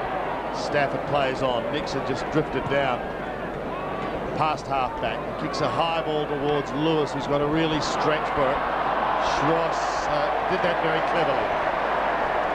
He got the free kick for being held. He gives it away to Creswell. Here's their opportunity. A worm burning towards Feast, who takes the mark at centre-half forward. Simon Feast, a young man who came across from Sturt under the from the South Australian National Football League under the coaching of one Phil Carman, and he finds himself now with his first kick, an opportunity for a goal. 47 metres out. He is a left footer, and he is away on this occasion to the right. One behind. Had some chances, haven't they, in the third quarter? Kelly's missed, Stafford's missed. They're chances you really want to take early on in the quarter. I mean, that gets the momentum going for the rest of the term, but there's still a long way to go. Pickett from the back pocket. Kelly on the mark. He'll head towards McKernan, who came flying across, then slams it out. McCartney's kick partly smothered. Anderson close to the line, almost runs out of room. Stevo, was that out on the full? Not quite. We've got to throw it. 83 plays 61. Early days in this third quarter. A right smile there from Anthony Stevens. Feast and Capuano. Feast got his hands to it. Clayton's handball was good. McCartney's quick kick was touched off the boot, so it's play on. Archer was very hard at it. Good back turn by Stevens. The tackle was outstanding by Bolton. Stevens cleans him up afterwards. Ball goes to ground. Archer very hard. Allison good. Gets it back out wide to Welsh. Welsh to about 50. They've got the numbers, the Swans. Abraham is very clever. Watch out for him. Comes back to Nix. On the up was okay. Away Crouch. Crouch's kick. It stretched Swash, but he was good enough. Takes it into the centre of the ground. Played in a premiership with a lot of the blokes out there tonight for the Kangaroos. And Peter Bell did very well there just to hold the play up without giving away a 50. Stevens has got it. They haven't gained a lot, the Swans. They've played well in the first part of the second half, but they do need the next goal. They trail 13-5 to 9-7. Lockett leads to the pocket. Stevens goes, might get him. Mickey was good. In fact, Mickey has been terrific. 30 years of age, Plugger 33. It's a bit like Ali and Frazier when they went to Manila, isn't it? Those bodies aren't as young as they used to be, but they've been hitting each other all night and going at it hard. And they have gone a few rounds over the years too. Feast again, a young man who's been asked to do a lot, picked up by Stevens, who's certainly celebrating his 200th game, was looking for Welch, who's forced to tap onto Allison. Cleverly done to Simpson. No one down the ground. Nix has got hectares. So he somehow manufactures a kick that he wanted to find the line on that left half forward flank. He didn't. Nix brings it back into play, and all of a sudden Sydney and Dale Lewis have got a chance to manufacture something themselves. But that kick is not a good one. King should tidy up. Creswell goes again. King did well to open the door for Blakey. It's a high, ugly punt. Schwartz into the centre. Slaps it forward some 20 metres. Waiting down her, it's all the Kangaroos as they surge up towards the half-forward line once again. Archer is there. So too McKernan. McKernan well claimed by O'Connor. The hand pass is shot out to Schwartz. Onto the left hand. He wants it and he's got it wide. Kirk is there, but there's been a whistle and it's going to be taken by Sydney down the ground, to be taken by Brett Kirk. Came into this game on debut tonight. He kicked a goal in the second quarter. and he finds another youngster in Simon Feet. I think one of the reasons the Swans are doing so well at the moment is that they're dragging Wayne Carey right up the ground. O'Loughlin the target. Now we'll see how fit he is. Pickett and O'Loughlin. Well, they run out of room eventually, and we've got to throw in the left forward pocket. And we've seen a couple of times the Kangaroos win the ball across the half back line and try to launch an attack, but they've got no option up forward. A chance now to score. 9-7 plays 13-5. They desperately need one here. Stafford tries to pluck it out of the air. Simpson stopped him from going any further. That was good play by Simpson. Down towards Martin and Lockett. Big front spot. Gives it across to Pickett, who goes across the ground. McCartney will see it towards the line and over. No, he'll keep it in play because he's got Allison further downfield. Brett Allison is more than happy, though, to see it over the line. But they've got it out of the immediate danger zone. It's on centre wing. 12 minutes left in this third term.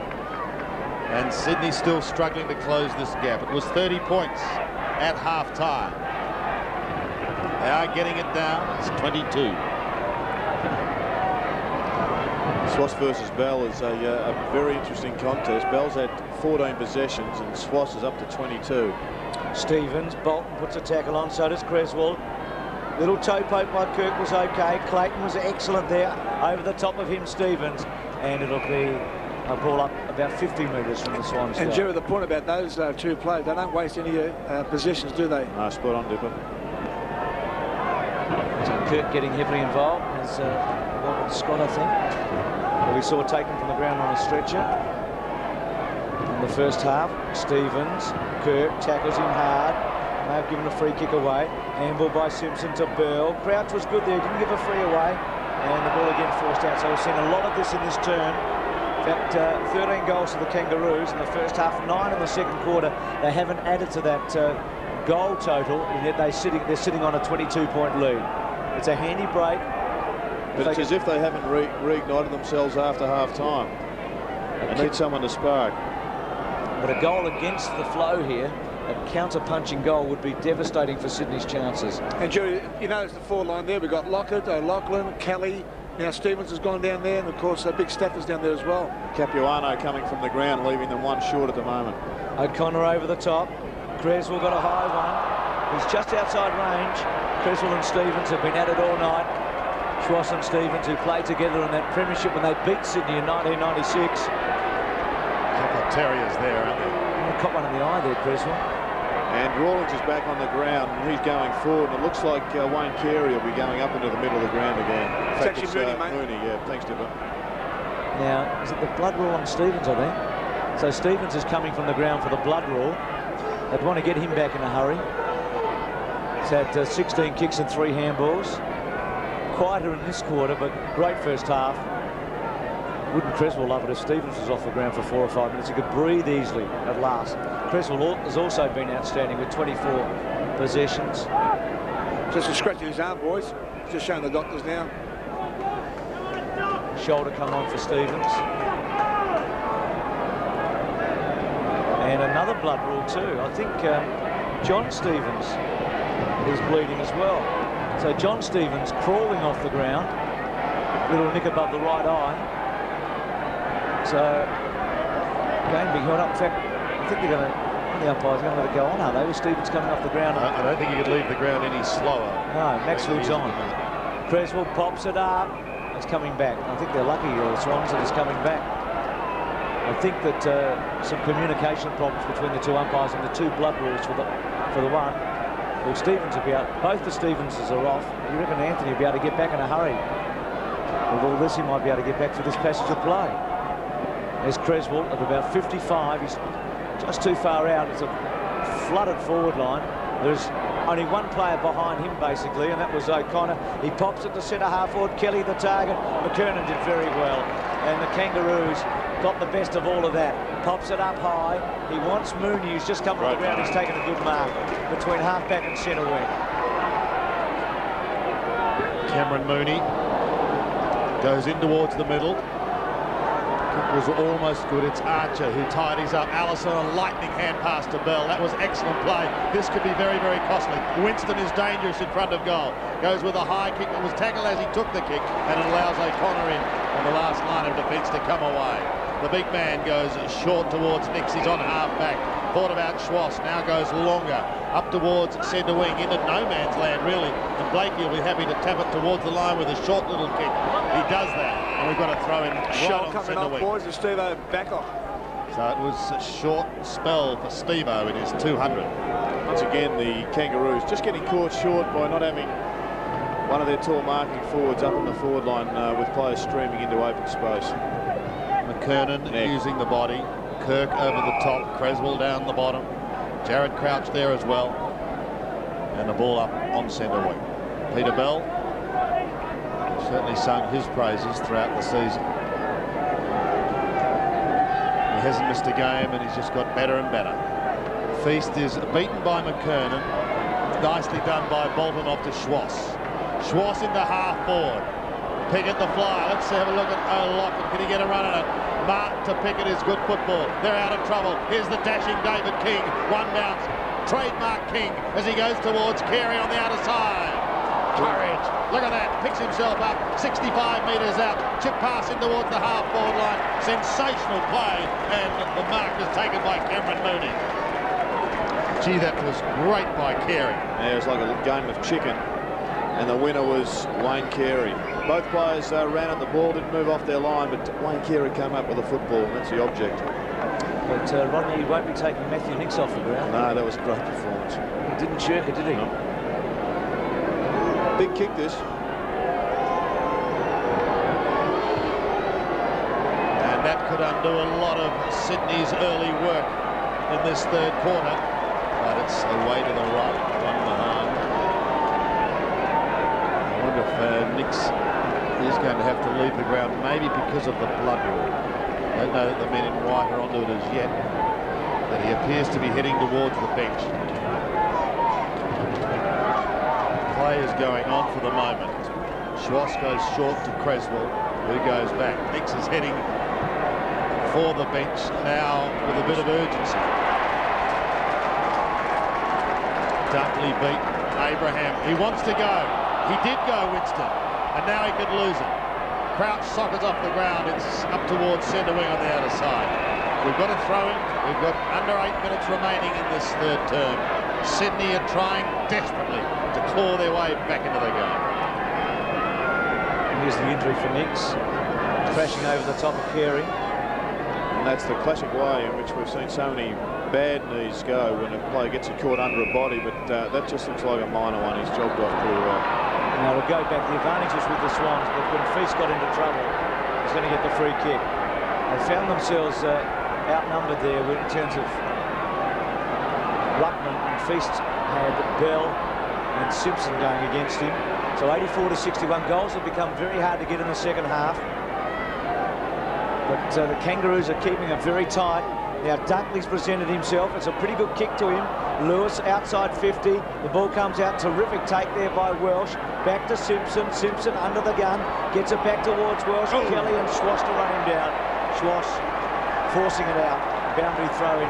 Right forward pocket. Swans needing a goal. Welsh being picked up here. Physically, this has been a very hard game. There are going to be some sore bodies in the morning and tonight. He's in trouble, the kid. He went straight for his ribs, Bruce, when he went down. So it's the last man standing a bit, isn't it? Lewis got rid of Blake. He got a high tackle, surely. No free kick. He'll be disappointed there. Getting back to Clayton. The back turn was okay. In over the top. Again, a high tackle. Free kick to the Swans. I think it's to Kirk. Like this kid as well. First game came in because of the Luff Carey situation, and Kirk has won a free kick. It's a bounce, is it? No. It's a free kick to Kirk. Oh. And just on one of the more telling matchups, Darren Creswell's had 5 kicks and 1 handball in this term to this point, and his opponent, who's been off the ground for a couple of minutes, Anthony Stevens, has just had the 1 kick. And a change dipper on the boundary line. Yeah, we've got Feast coming off and Benny Matthews on. Heath James. James, my apologies, boys. Now Kirk has already kicked a goal in his first AFL match. Has a chance to close the gap here. 25 metres out, straight in front. He's had a good night. This kid, he's had a pretty big night. And now, Gerard, the scoreboard closes. It's 13-6 to 10-7. The Swans are within touch. And I think they should be even more in touch, Bruce. In fact, the amount of opportunities they've had in this term, they could well have got back to level, if not leading. And right now, I think the Kangaroos are the ones that are just going through a period where they're struggling, and they need to find a goal kicker pretty quickly.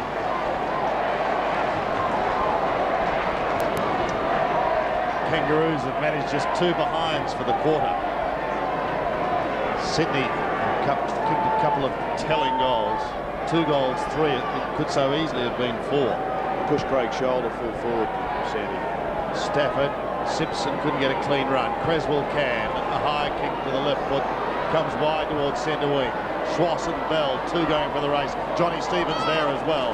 We've got a throw in right on the centre wing. Schwass now going back to the forward line, Gerard. Then we've got Paul Kelly back in the middle. There's been a couple of periods in this game where it's felt like the Swans are on the verge of exploding. I think right at the moment the Kangaroos need to get a goal or 2 just to stabilise. Stevens forced to do the ruck work with Archer. Simpson almost tripped. King soccers off the ground, gets a bit of air. Seymour also got some air, and he's got a free kick.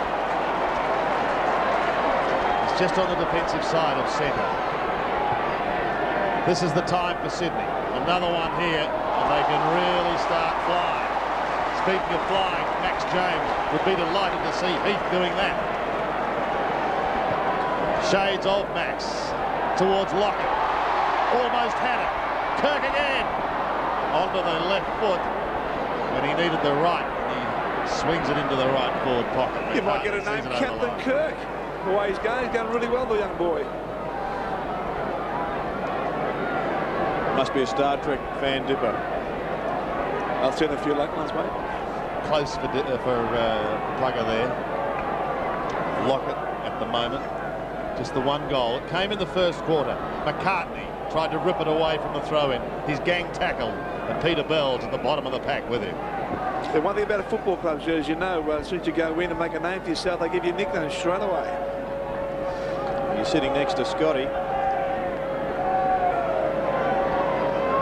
Lewis. Again, no effective breakaway.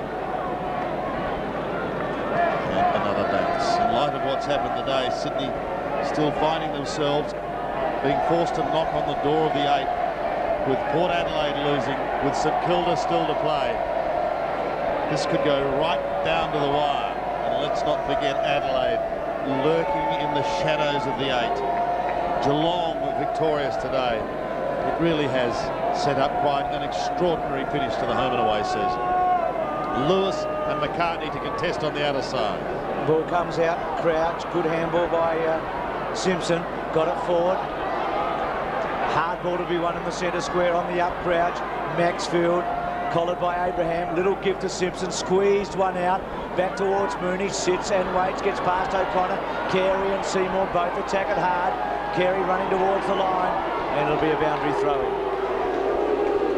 84-67, big first half, Carey, particularly that 10-minute period late in the second quarter when he kicked 3 goals in that period. He got 4 goals to half-time.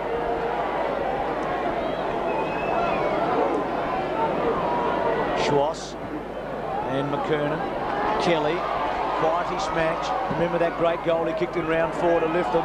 Umpire sort of got in the road of Stevens there. Bell on the up was good. Allison's normally a penetrating kick. He decides to go a bit shorter, pops it up the centre half. A good hands, Mooney again in front of O'Connor. Now, he hasn't kicked a goal in his short career today. He had a good chance about 5 minutes ago and missed. Perhaps second time lucky here. From a very similar position. Strong there because O'Connor is a bulky person, as we know, and he had a real crack at him and he couldn't shift him. So Cameron Mooney, 19 years of age in his rookie season, this to give the Kangaroos some breathing space. He's kicked it very well. He's kicked it very well. It's a goal. He's first in league footy. Well, he's been important, hasn't he? And what an important goal. The Swans still think it's just on the verge of making this a very tight match. And he's gone back and kicked the stabiliser, the one that the Kangaroos needed, just before the 3/4 time break as Craig Scholl comes from the ground. And, well, that really has given them back some momentum. Capuano back for the final few minutes of the turn. If ever the Kangaroos needed a steadier, they've got it now. Nix. Yeah, Nix is back on, and Capuano on for the Kangaroos, boys. Thank you, Dipper. From the middle. McKernan almost threw it out, gleefully accepted by Simpson. Down towards half forward once again. Time to score once more. Here is Nix, as we said, back out on the ground, feigning for a free kick. Didn't come his way. Play goes on to Creswell and chipping in. Stealing that pass was Steve-O. Sensational from Anthony Stevens, off to Peter Bell. They've withstood the barrage. They've kicked the steadying goal. They now kick in towards half forward. Nix takes it from Abraham. Goes wide to the outer side. Bolton gives chase. Anderson there also. Bolton gets the kind of bounce. There's time for Sydney to hit back again. Lewis is almost down to half forward. Wanted to go, but was prevented. Welsh on the mark. You're going nowhere, Dale, at the moment. Now a low, flat punt and some poor kick. He'd be disappointed with some of his disposal tonight, Dale Lewis. Well, I think Brady Anderson will be pretty pleased because he committed himself and went past the footy, and Jude Bolton nearly made them pay. Carey couldn't take the one-hander. Dale Lewis goes again. Dunkley tries to slap it forward. There's still time. Down towards centre half forward. Here's Anderson once more. The hand pass towards Simpson. He defends across half back, going wider with Jason McCartney. Poor kick. A little bit of untidy work there at the moment as Lewis tries to make amends up towards the forward line. Lockett forced to defend. Crunch. Here's an opportunity for a Lockburn. He's got Creswell standing in front of him saying, what about me? It wasn't to be, and it's one behind. David King. To Capuano up the middle. Now he can go to the outer side where he had McCartney. There is Capuano. Drawn a little too far underneath it. Clayton may try and soccer off the ground. Pushes it forward to accommodate Anderson. He goes to right half forward. Stafford chops it off. It was terrific. Got it to Saddington.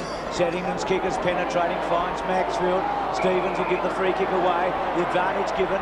Not much advantage, and he'll come back, I think. No, they're playing it on. Gets it, Schwass gets it from Creswell. Neat kick to Kelly. Could kick this. Decides to quickly go on to Lewis. Got him.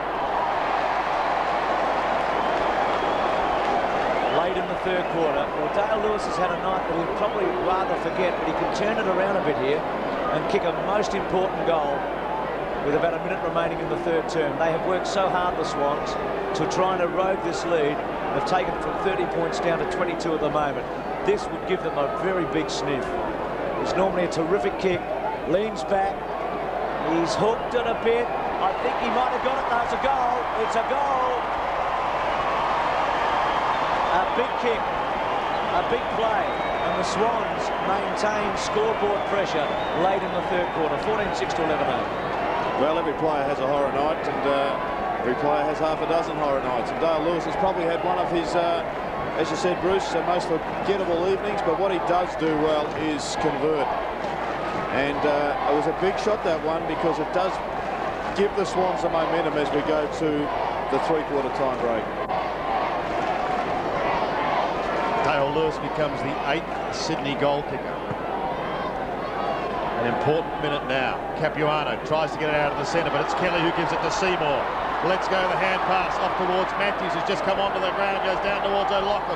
Couldn't take it with the one hand. There's time for them. Martin runs straight into Matthews, who followed it down. Lewis again, trying to put the night together, but he's away to the right and one behind. Good work by Ben Matthews, who's just come off the bench. In a head-to-head, Mick Martin is just having a fantastic day, or evening. In fact, this is probably the best game he's had on Tony Lockett in a long time. I think going back to the '96 grand final when they went head-to-head, most people were happy that barracked for the Kangaroos with Mick's game, and I guess that says volumes for Lockett, who kicked 6 that afternoon. Stafford takes the Stevens kick in. Then goes short towards the 50, and Kelly on the siren, who is now going to have to go back and kick a captain's goal.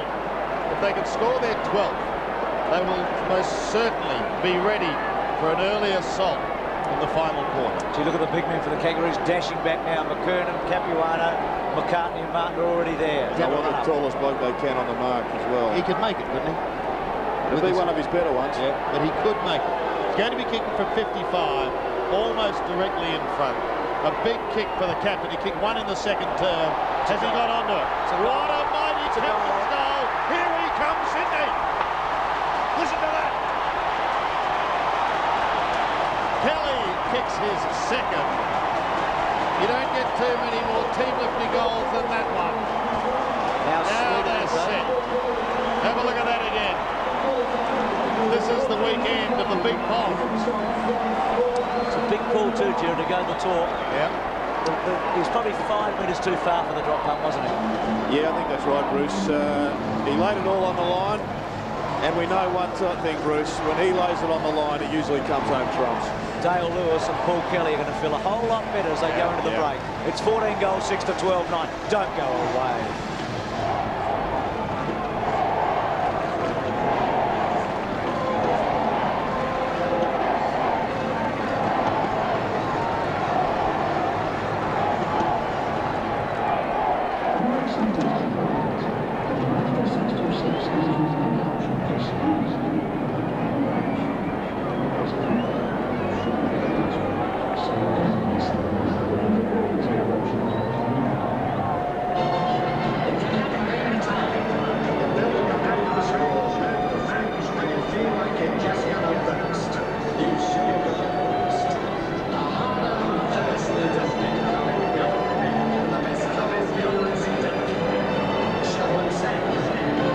They dried up the Kangaroos. I mean, I still think the Kangaroos, yeah, I don't.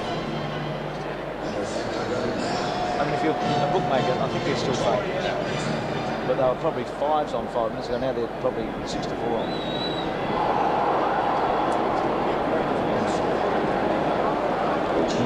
Now, round 4. Steve Malackley. They got up to within 13 points in round 4 in the three-quarter time. And they got up. They did the same thing there. They actually restricted them. They didn't kick a goal in the third quarter. The Kangaroos only got 1 in that quarter. So they've gone from 30 to 9. That night they went from 36 to 13. So they've actually made 20 to 13 is 23, and 30 is 21. Same. Hey, Donnie, did you notice in that quarter that we went to the Geelong match? Did you see it? So, I didn't go on air. Oh, I saw it on the screen. Simon Arnott was streaming through. Thank you, Don, for changing it. How did that happen?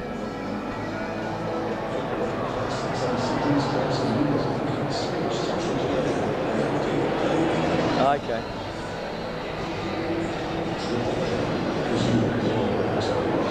Good game now, Don.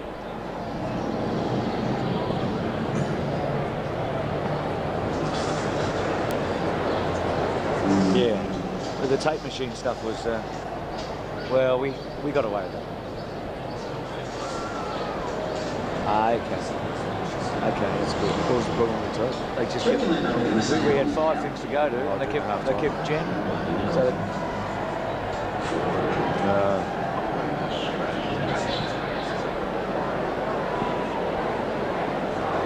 and then we ran out of time, remember, Don, because we had to cut the yellow. And Jared's gone to have to the Lulus. Wait till he comes back. After a match like this, I went to bed Saturday night, so I had that many cups of tea, and I've got to get up at 4:30 in the morning. I don't sleep. I've got that much. What's it called? What does the tea give you? What's the drug that the tea gives you? Coffee and tea? Caffeine. That'll do me. I was going to say something else. Stand by. Jeep. Tell me, Don, what's happening? Yep.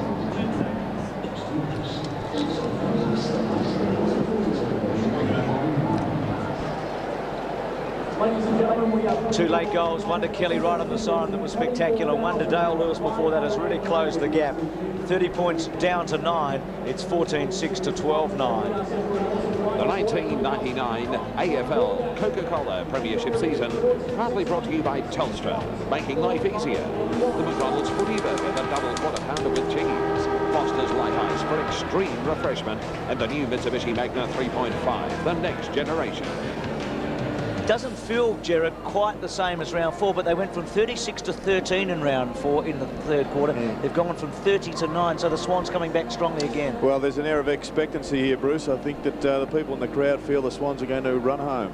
Talking footy, don't forget, with Tim Lane, Mike Sheehan and Terry Wallace on the couch. Nathan Burke, well, I wonder what his mood's going to be like. We'll find out at about 5 o'clock tomorrow afternoon, because that is a huge game. Sandy will be there at the Optus Oval when the Swans take on the Bulldogs. The Bulldogs playing for a top 4, not the Swans, the Saints playing for a place in the 8. And Bruce, the crowd here tonight of 24,590. This is a home game for the Kangaroos. I think they'd be fairly happy with that. And, well, I don't think any of them are going to move, because we've got what promises to be a big, tight, hard final quarter coming up. Let's go down to Dipper. You're on, Dip. Oh, Steve, I've got to tell you, mate, Paul Kelly's been down and out a little bit tonight, but what an inspirational goal that was. Yeah, it was. Went for the torpedo, came off, and was just desperately needed it. This side can beat this North Melbourne side. They know they can do that. Well, a little bit reminiscent of the first game. We were 6 down in the first game. We were 5 down at half-time this time. We're just hoping that we can go on with it. Boys got a bit of run left in their legs. Has that been mentioned throughout the night? Particularly three-quarter time.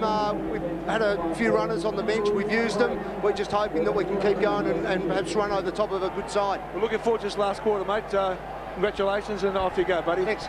Reserves coach for the Sydney Swans, Steve Malaxos, former captain of the West Coast Eagles. Peter Carey with Paul Kelly. Gerard, your gut feeling? Oh, well, talking about that goal, I think they were, don't you? Yeah, very pleased. Peter Carey was comparing his mark with Paul Kelly's goal. Sorry, Gerard, go on. Well, I think that you're right. Peter Carey was comparing his mark with the goal. I think the Swans may get up here, Bruce. We've seen many times them run home at the SCG. And it'll really need a big lift from the likes of Wayne Carey to produce one of his very best ones. There it is again. That was just saying, look, I saw the ball coming towards me and I thought this could be a Cadbury. They've changed the ruck formation, and McKernan's gone into the middle of the ground. Capuano's starting off the ground. Archer's at centre half forward with Seymour. Carey starting 50 metres out from goal, and they've got Mooney at full forward.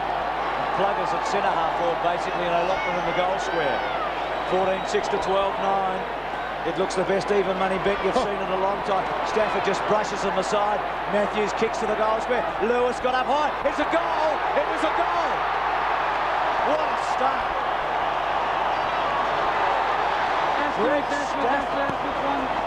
Greg Stafford was sensational, and then Ben Matthews bombed it. Put Kelly together, and Matthews, North haven't touched the footy, basically. Well, it's the most powerful force in sport. And the momentum now clearly with the Sydney Swans. They've got the big crowd. We can't call it a home crowd, but that's exactly what it is. And they are charging their players. It's just electric at the moment. That was an almost arrogant blitz out of the centre. North need the next one. Here we are, Kangaroos, they say. Matthews again tries to get it out of the middle. He held it for a long time. Eventually loses it to Stevens. Gets it onto the trusty left foot. Goes wide towards left half forward, and taking it towards the line was Saddington. Rawlings tries to slap it on. He's going to get the free kick. The advantage is paid. Abraham can answer, but he can't bend it back enough. And it's a behind going on the board for the Kangaroos. Tip of the benches, Sydney? Yeah, Jared Crouch, Simon Feast, John Stevens and Stewie Maxfield. What do you think, Dip, from down on the boundary line at three-quarter time? Well, momentum's certainly going with Sydney at the moment, and this side knows that they can beat the Kangaroos. They've done it before, and they're going to throw everything at them. I mean, terrific last quarter. Yeah. Well, they've got the start they wanted. Matthew Nix has given it to Darren Creswell. He's got it at half-back. Plays on wide. And that's an excellent mark by this Brett Kirk. What a debut. He's had a fine debut. A young man we're going to see a lot more of in the number 31 strip. Towards Captain Kelly. Couldn't take it cleanly. Back it comes to Kirk. Overrun this time by Abraham, who sits over it and squats on it. We'll have a ball up between. Just on that Paul Kelly kick just before the at the end of that last quarter. Yep. Now we're with the spree play. Yep, go on, Dip. Well, the bench, Sydney bench told me he had about 10 shots of train at night in exactly the same spot, and every one went through. Torpedo, how's that? And here comes the familiar Sydney chart. So they're pumping them up here. Matthews, Seymour, beautifully done down towards Schwass. Was it a throw? Was it a spike? Well, it was certainly a spike. And the bottom line is we've got a throw in, still on centre wing. Curiosity obviously had a lot of confidence when he went back to kick that ball. No doubt about that, Dipper, yeah. There it is, beautifully spiked. You've got to ask the question, don't you? Anderson almost threw it out to Rawlings. Rawlings to Mooney going past, and finally he finds Abraham, who flicks towards Carey. Can't take the one-hander. Can he keep it in play? Yes, he can. Beautiful smother by Dunkley. Well done by Dunkley. The Kirk hand pass almost a little too quick. Seymour couldn't take it, neither could Abraham as he tried to get rid of it. It's locked up on half forward. We've got another bounce. Well, I think the King senses the situation, the gravity of it, and he has just lifted himself. Great smother by Dunkley, but the Kangaroos really do need a goal now just to settle them down and extract or rob the Swans of the momentum that they've got. They kicked 9 goals in the second quarter, the Kangaroos, 1 only in the third. Bell just came off his knee. His handball was cut off by Schwartz. Back turn was a good to 1, but Mooney tied him up, ball up. Just thinking in the first game in round 4, Sydney probably hit the front for about 3 minutes in that game. They haven't been in front at all tonight. I mean, it's almost history repeating itself. Very different match, I know. This more free-flowing and more high-scoring. Now, the second half has been very much like that game in round 4.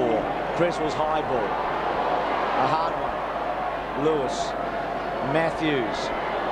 Stevens. Well played by King. And then balances up. And then lovely little kick to Bell. And Bell, within range. It's good play by King. He was on his left foot, basically, and then he straightened himself up. Didn't blaze. Saw Bell. I think what made a good play is that he had the control not to go with the absolute long bomb and just pull it up short. Kerry has one out in the square, but that was the best option. Bell's kick is a good one. He's kicked the goal. They needed it. They're 10 points in front, but they needed it. That takes a little bit out of the Sydney challenge. Just makes it that little bit more difficult, but certainly there is a lot of play to remain in this game. A good punch there from Lewis, but didn't have the support at the at front and square, and it was King. What a pickup, what athleticism, and that's what makes him one of the premier defenders in this competition. Free kick out of the centre, and it's gone to Stafford. Here's an excellent opportunity for Lewis on half forward, unable to take the mark. Martin chances his arm and comes out. Simpson cuts across him, pokes it over the line for a throw-in. And it was Brady Anderson that just got caught short. The umpires was spot on. He was about 3 metres inside when the boundary umpires took up their positions. Peter Bell becomes the Kangaroos' 10th goal kicker tonight. Clayton, Claim, Fosdyke works hard. Out it comes to Lewis. Beautifully done, but there was a shove. And back it's going to come. Stevens is not at all happy, and his teammates are holding him back. It'll be an interesting one to have a look at. But Lewis has got the kick, and all of a sudden he can turn what could well have been a nightmare night into something quite memorable. Still, Steve-O is asking the question, where was the push? Where was the push? Jared. Thank you. You ponder it. Lewis. I'd like to see the side angle. Lewis can bring them back. I think he's missed to the right.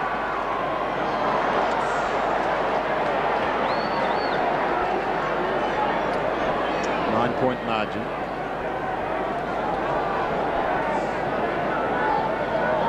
David King again. And a wonderful player for the Kangaroos. Almost pinpoint accuracy. Bolton's kick partly smothered. Stafford having to work hard, he does. Sydney trying desperately through Kelly. Back it comes again to the Kangaroos towards Archer and co. Chopped off by Wharf. Rowan Wharf now can send them forward.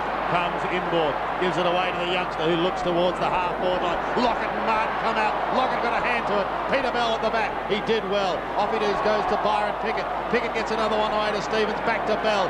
The Kangaroos out of trouble once again. He goes to the outer side. McKernan's down on the half-forward line. The kick's got to be good, and it is. And McKernan can steady it down. Once again, it was the discipline of Peter Bell running into defence to help mop up his co-defenders and the Roos in with a chance. Kick came from Simpson. Carey, I think, disagreed with that decision, Jerry. Well, the umpire once again paid the push. Dunkley obviously exacerbated it. Up and under kick, just hoping really. Settington outgunned here, but it takes a beautiful mark. I say outgunned, he was outnumbered, giving away height, but he does play tall, doesn't he? He's tough to match up on. He's a midfielder that could play in a key position. Kelly the target, and Lewis has got it. He held it for long enough, it's going to be paid. Lockett's in the goal square. Look at Stafford, and so Stafford running, thank you, Dipper.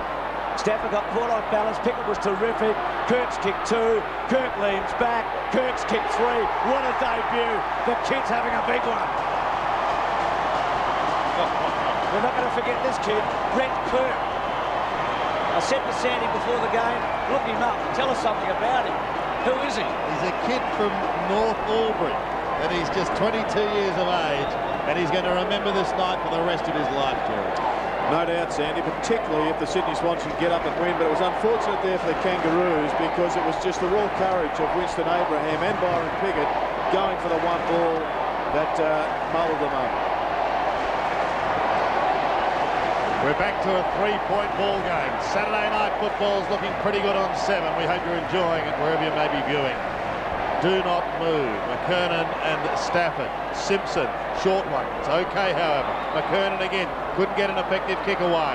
The hand pass out wide was by James. The youngster getting the field. Allison goes to ground. Nix is right there with him. They pile on top. There'll be a bounce.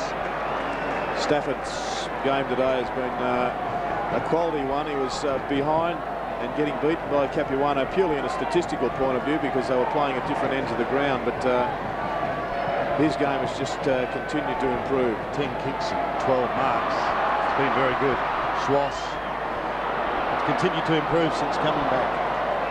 So it's a shining light for the Sydney Swans. It's in their attacking zone. Crowd of just under 25,000. And out on the full, so Pickett will bring it back. They'll kick up towards centre wing. Stafford was there. Jason McCartney was there. Neither could take it cleanly. You talk about Matthew Capuano, of course, he's on the bench, Gerard, with Robert Scott, Craig Scholl and Ken Kinsley. McKernan and Stafford again. Free kick stats going the way of Sydney. 25 to 16. The Stafford hand pass, trying to get it to Matthews, off towards Creswell. In trouble, but gets through some heavy traffic off the Schwass. Back again he goes to Creswell short. Well, he was looking for Saddington, but Matthews chipped in and intercepted. He did well. Ripped to the ground as he gets his kick. Blakey will spoil from the back, and he does. Abraham goes to ground. Desperate times now for Sydney. The Kelly hand pass is going to be okay. They shoot in towards Lockett. Well, you spoke of the Kelly handball, but the power of the tackle on Winston Abraham was immense. He just dispossessed him and then picked it up and sent Rowan Wharf on his way. And Wharf's kick was good. Can Lockett's be the same? Starts it right, goes into the square, and taken over by McCartney from one behind. A 2-point ball game. 12.5 minutes left. Quite possibly a spot in the 8th at stake for Sydney. King gets it outside 50. Mooney the target. Wolf's got it though. Swans are on top here. Kangaroos lead on the scoreboard, but the Swans are making a very strong move. Wolf centering kick to Kelly. It's a bit of danger. McCartney there gets rid of Kelly and takes the mark. Gee, Wolf, I reckon the percentages were low there. And now the Kangaroos. King down the centre. Archer's had a quiet one. Seymour got rid of him and took the mark. You don't see Archer worked under it like that too often, do you? Short to Stafford, who's been, I think, the most influential player on the ground in the second half. Carey was in the first, Stafford in the second. Sits it up. Can Plugger take one? He takes off. No free kick to Martin. O'Loughlin. The Swans are in front for the first time tonight. Matthews has got it. He's kicked 2 last quarter goals. Plugger, no free kick to Mickey. Great tap, O'Loughlin. And the Swans, who trailed by 5 goals at half-time, have hit the front. Well, you nominated the big ruckman in Stafford. Look at Big Plugger. That took everybody's attention. And in the meantime, O'Loughlin deftly taps the ball across. And he gets his second goal for the term. Ben Matthews. Been very effective, Ben Matthews. Really has added some spark. It's fired up these Sydney fans. What an extraordinary game. They lead by 4 points. They are clinging to a spot in the 8. Clinging to the bottom rung. Stafford with a backhand of it straight to Simpson. Down towards half forward. Now, can the Kangaroos reply? We've known in the past they most certainly can. Kingsley comes off the ground. Scholl comes on for the Roos. Sandy, if they win tonight, before the Carlton game's played, they'll go from 9th to 6th position. They'll jump 3 if they can win tonight, the Swans. The Blues can change that by winning in Perth later on tonight. It's an amazing finish, isn't it? Slap down in towards the scoring zone. If it sits, they could be in business. Bell and Allison. Now he's a left footer. He can steady. He can shoot towards goal, but it just drifts across the face and one behind. The Swans doctors back with Lachlan in the goal square. And the Kangaroos have made the change. They're pushing Glenn Archer down into defence to pick up Paul Kelly, releasing David King. Saddington asked for it and the kick in. Nix holds it up. Scholl is down there as well.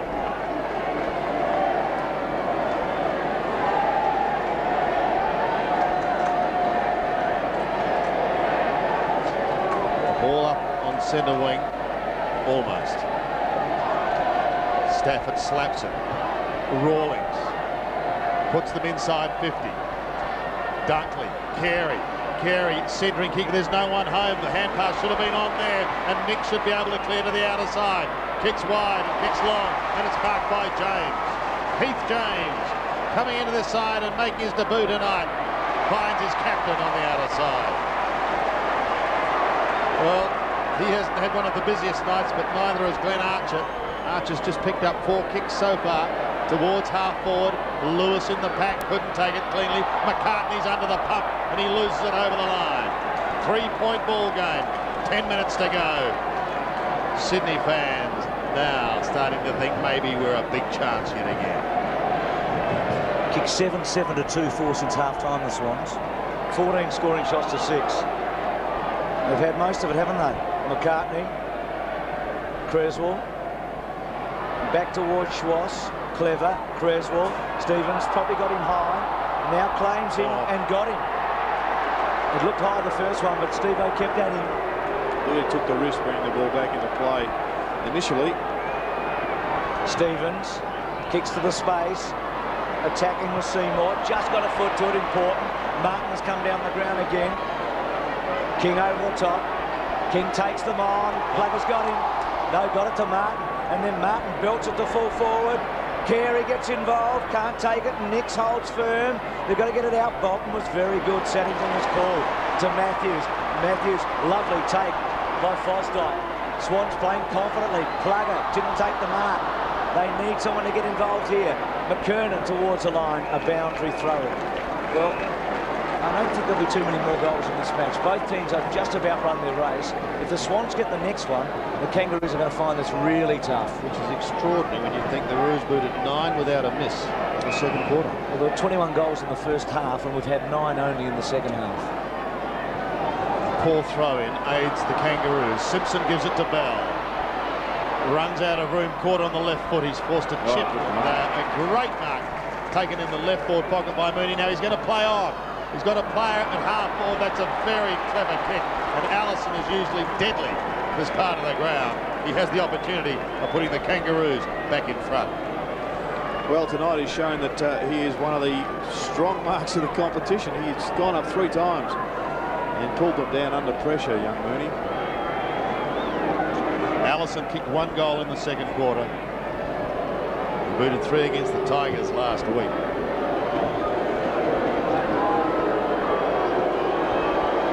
In the veteran class, aged 31, he has made no mistake, and the Kangaroos are back in front. Well, quite simply, the Kangaroos won't lay down and die. It's been their trademark, their ability to work their way from a losing situation, which I think it was a couple of minutes ago when the Swans had all the momentum, and then to snag back a goal and go on and win the match. This is going to be as Dennis Committee would say one of the toughest contracts in sport at the moment, because the Swans at the home ground are tough to beat when they head you in the last turn. Kangaroos have won 5 matches this year by under 2 goals. They've won a lot of close ones, and at the moment they lead by 3 points.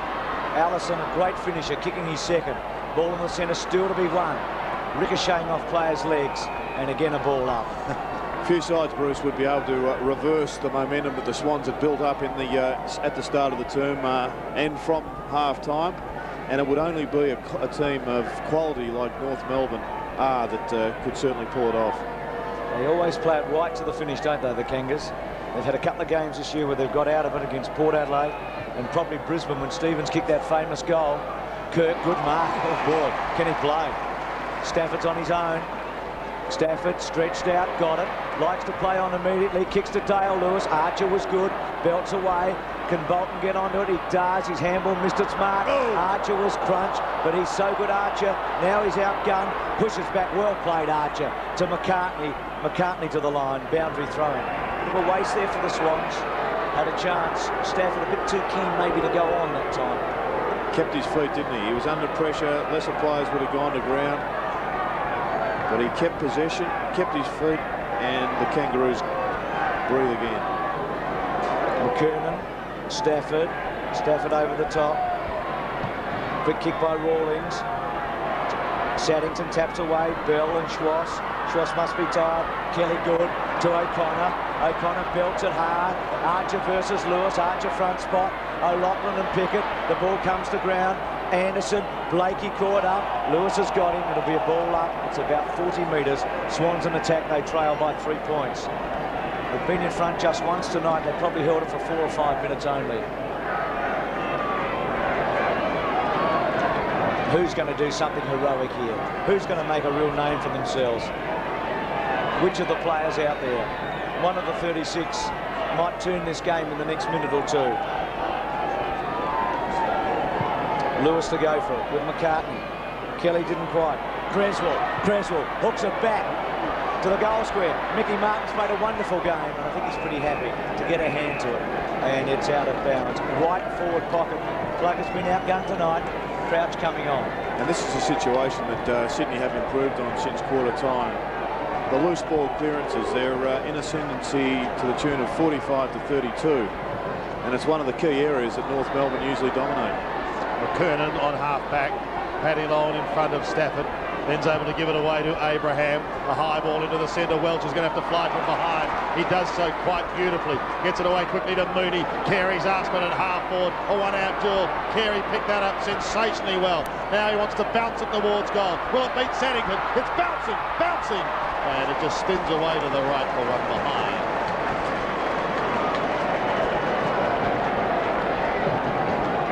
If one team can get more than a goal in front, they win, don't you? It is that tight. Just 4 points now, the margin. Kelly. And goals have dried up. Matthews on half.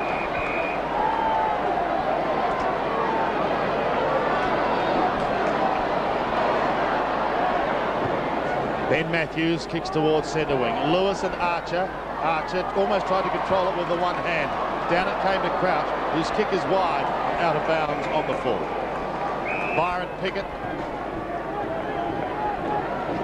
The North Melbourne runner has just gone out to Corey McKernan. He's been following Greg Stafford in recent times, and it'll be interesting to see what the message is from the Kangaroo box. Well, McKernan, a big fly.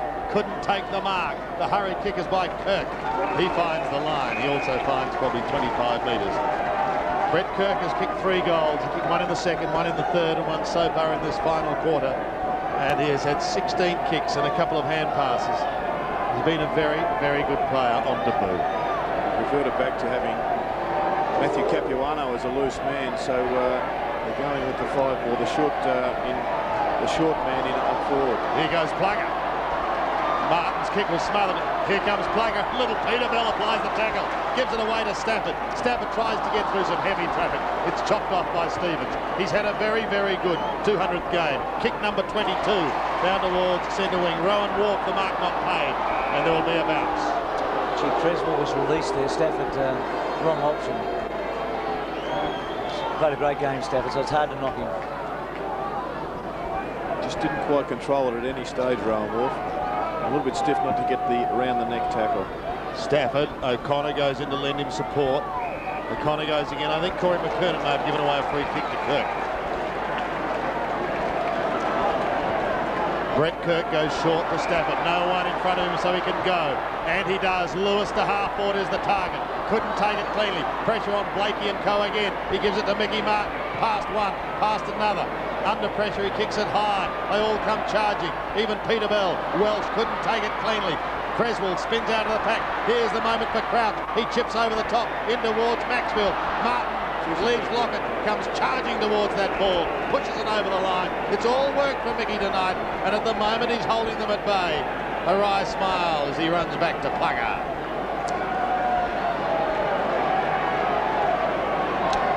Been terrific, Martin. Crouch has just wasted 2 footies in the last couple of minutes when they've had a real chance. Capuano, Pickett, high tackle. It's going to come back against Kelly. North hanging on here, the Kangas. 4 minutes remaining. Every play now, so important. Mistakes at this time, costly. Can't really see more than 2 goals being kicked in the match now from this point on. Pickett's kick. Swans have got numbers. Wharf and O'Connor. O'Connor just shrugs McKernan off, but then Abraham puts him up the gun. The clean goal, Simpson, taken by Kelly. Kelly dropped it. He should be pinged. He is. He is pinged. Anderson belts it back. They've got the numbers with McKernan and Carey. McKernan's taken a fantastic mark, and he can dob it. He can dob it. Well, it's a prophetic call of yours, Bruce. There were 2 mistakes there. One from a Kangaroos player that let the ball slip through to the keeper. Paul Kelly picked it up, and then rather than getting the ball long, he just took an extra couple of steps and was penalised. And hasn't that been his trademark? Running with the flight of the ball and taking courageous marks. Well, the contract signed this week. This will be payment for him, isn't it? This will be paying a lot back. He's a top-class footballer, this fella. He's 52 metres out.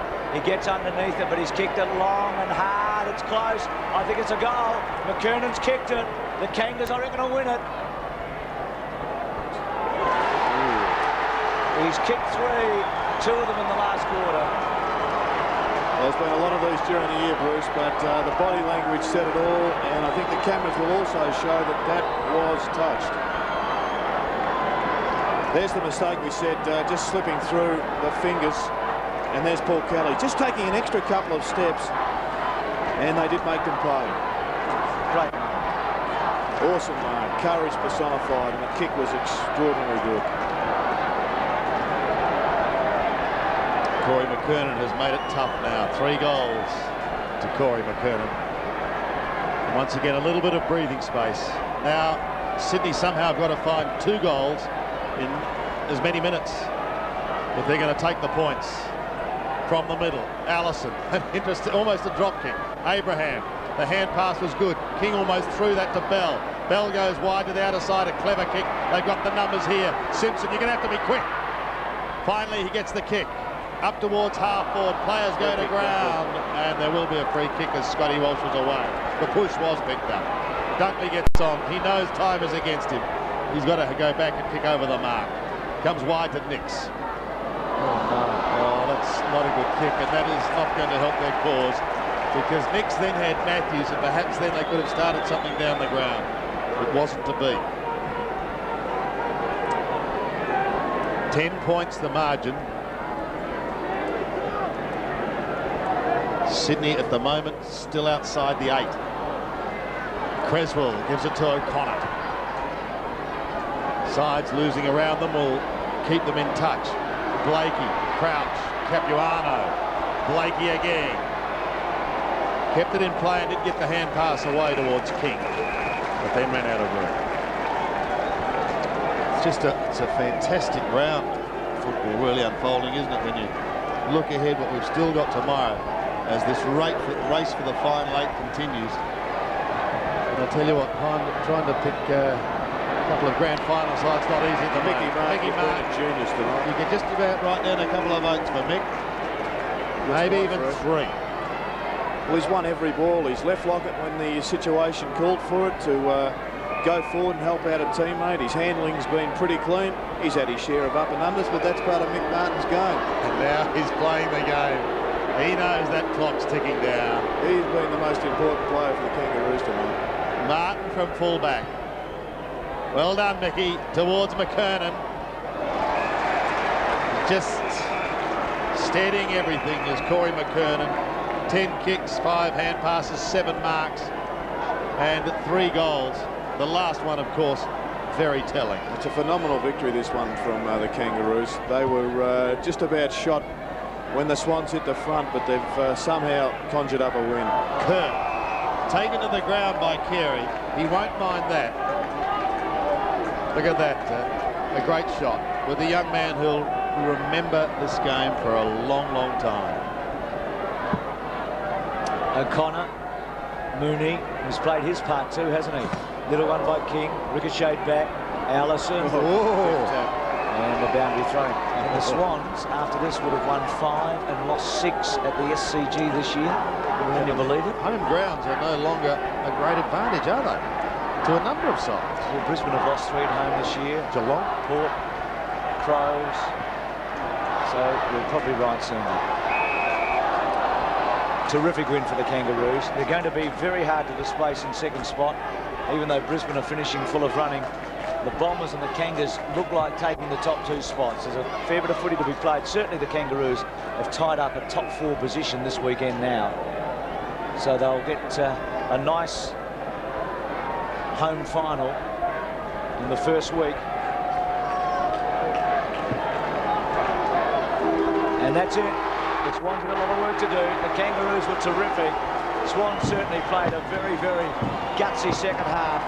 But when cool heads needed to be to the fore, it was the Kangaroos that made it. Martin was an absolute hero. Kerry's 4 goals in the first half were important. But the Kangaroos have maintained their unbeaten record at the SCG when they've been the home team this year. 4 out of 4. It was 17 goals 9 to 15 goals 11. And the fireworks that we had throughout the match, we've got some symbolic fireworks going off now. Carey, well, he was well held in the second half. Mickey was terrific. Plugger there. Who knows what the future will hold for Plugger next year, but he tried his heart out. But tonight he had his colours lowered, like the better man on the night. He did, Bruce. Mickey Martin was certainly a great player tonight, no doubt. It's perhaps the main reason that the Kangaroos prevailed. They were surely challenged by a very good side. But right now, the Sydney Swans have got to find a win. Gee, it was a fine line between winning and losing. Anthony Stevens played a magnificent game in his 200th dipper. Yeah, thanks very much. A magnificent game on your 200. Who ever thought a farmer from Shepherd would make 200 games? Congratulations, mate. Thanks, Dipper. Yeah, it's a great effort. I'm really ready to make 200 to be in your class, mate. Tonight's win, I mean, it means a lot. You virtually got a second position there. Yeah, if we lost tonight, you know, it was really an uphill battle to get there, you know, and it was just a great effort. The Swans were fantastic again tonight, and it's just great. Thanks for joining us, mate, and well done, 200. Thanks, Dipper. Well done, Anthony Stevens. Well done, Kangaroos. The Swans certainly did a terrific job. But the final scores, 17-9 to 15-11.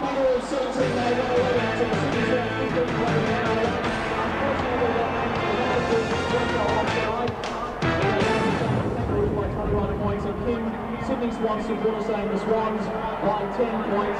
So the Mazders don't go on, but a fantastic game. And the Kangaroos thinking they're down to the SCG. Home by 10 points. We run through the goal scorers for you. Glenn Archer. A goal to Cameron Looney. Shooting through the goal, Scott Ross. And a couple to Cooper in the front three, in fact. And 2 goals to Glenn Anderson. The Swans, their goals to Dale Lewis. Player, Tony Lucky, kick 1. Darren Thurswell, Stewie Maxfield, 2 for Kelly, 2 to Michael Lachlan, 2 to Jason Saddington, 3 to Brett Kerr, 1 to Rowan Will, and 1 to Ben Matthews. The Kangaroos are in a third on the SCG by 10 points. Again, thank you for joining us tonight. I'm Steve Allen, the announcer for the Kangaroos. I look forward to seeing you back here at the SCG next time. Right. Thank you. What do you want to do, Donnie? Ladies and gentlemen, moving from in front of the O'Reilly's. 49 seconds to out was on. So just, I might need you and I might not. No, stay there, just in case. 9 seconds. He's done it, Don, he's done it. Take you out on the drive route here from behind the benches there. So Patriots Good game, Johnny. Good game. They've got a car ready? My blokes there, same spot there. Transportation group in front of the hill and make your way towards the church. Please divert from town and go Yes, mate. What are your votes, Jerry? Oh, 3 to Mickey. Martin, 3. I'll help you out then.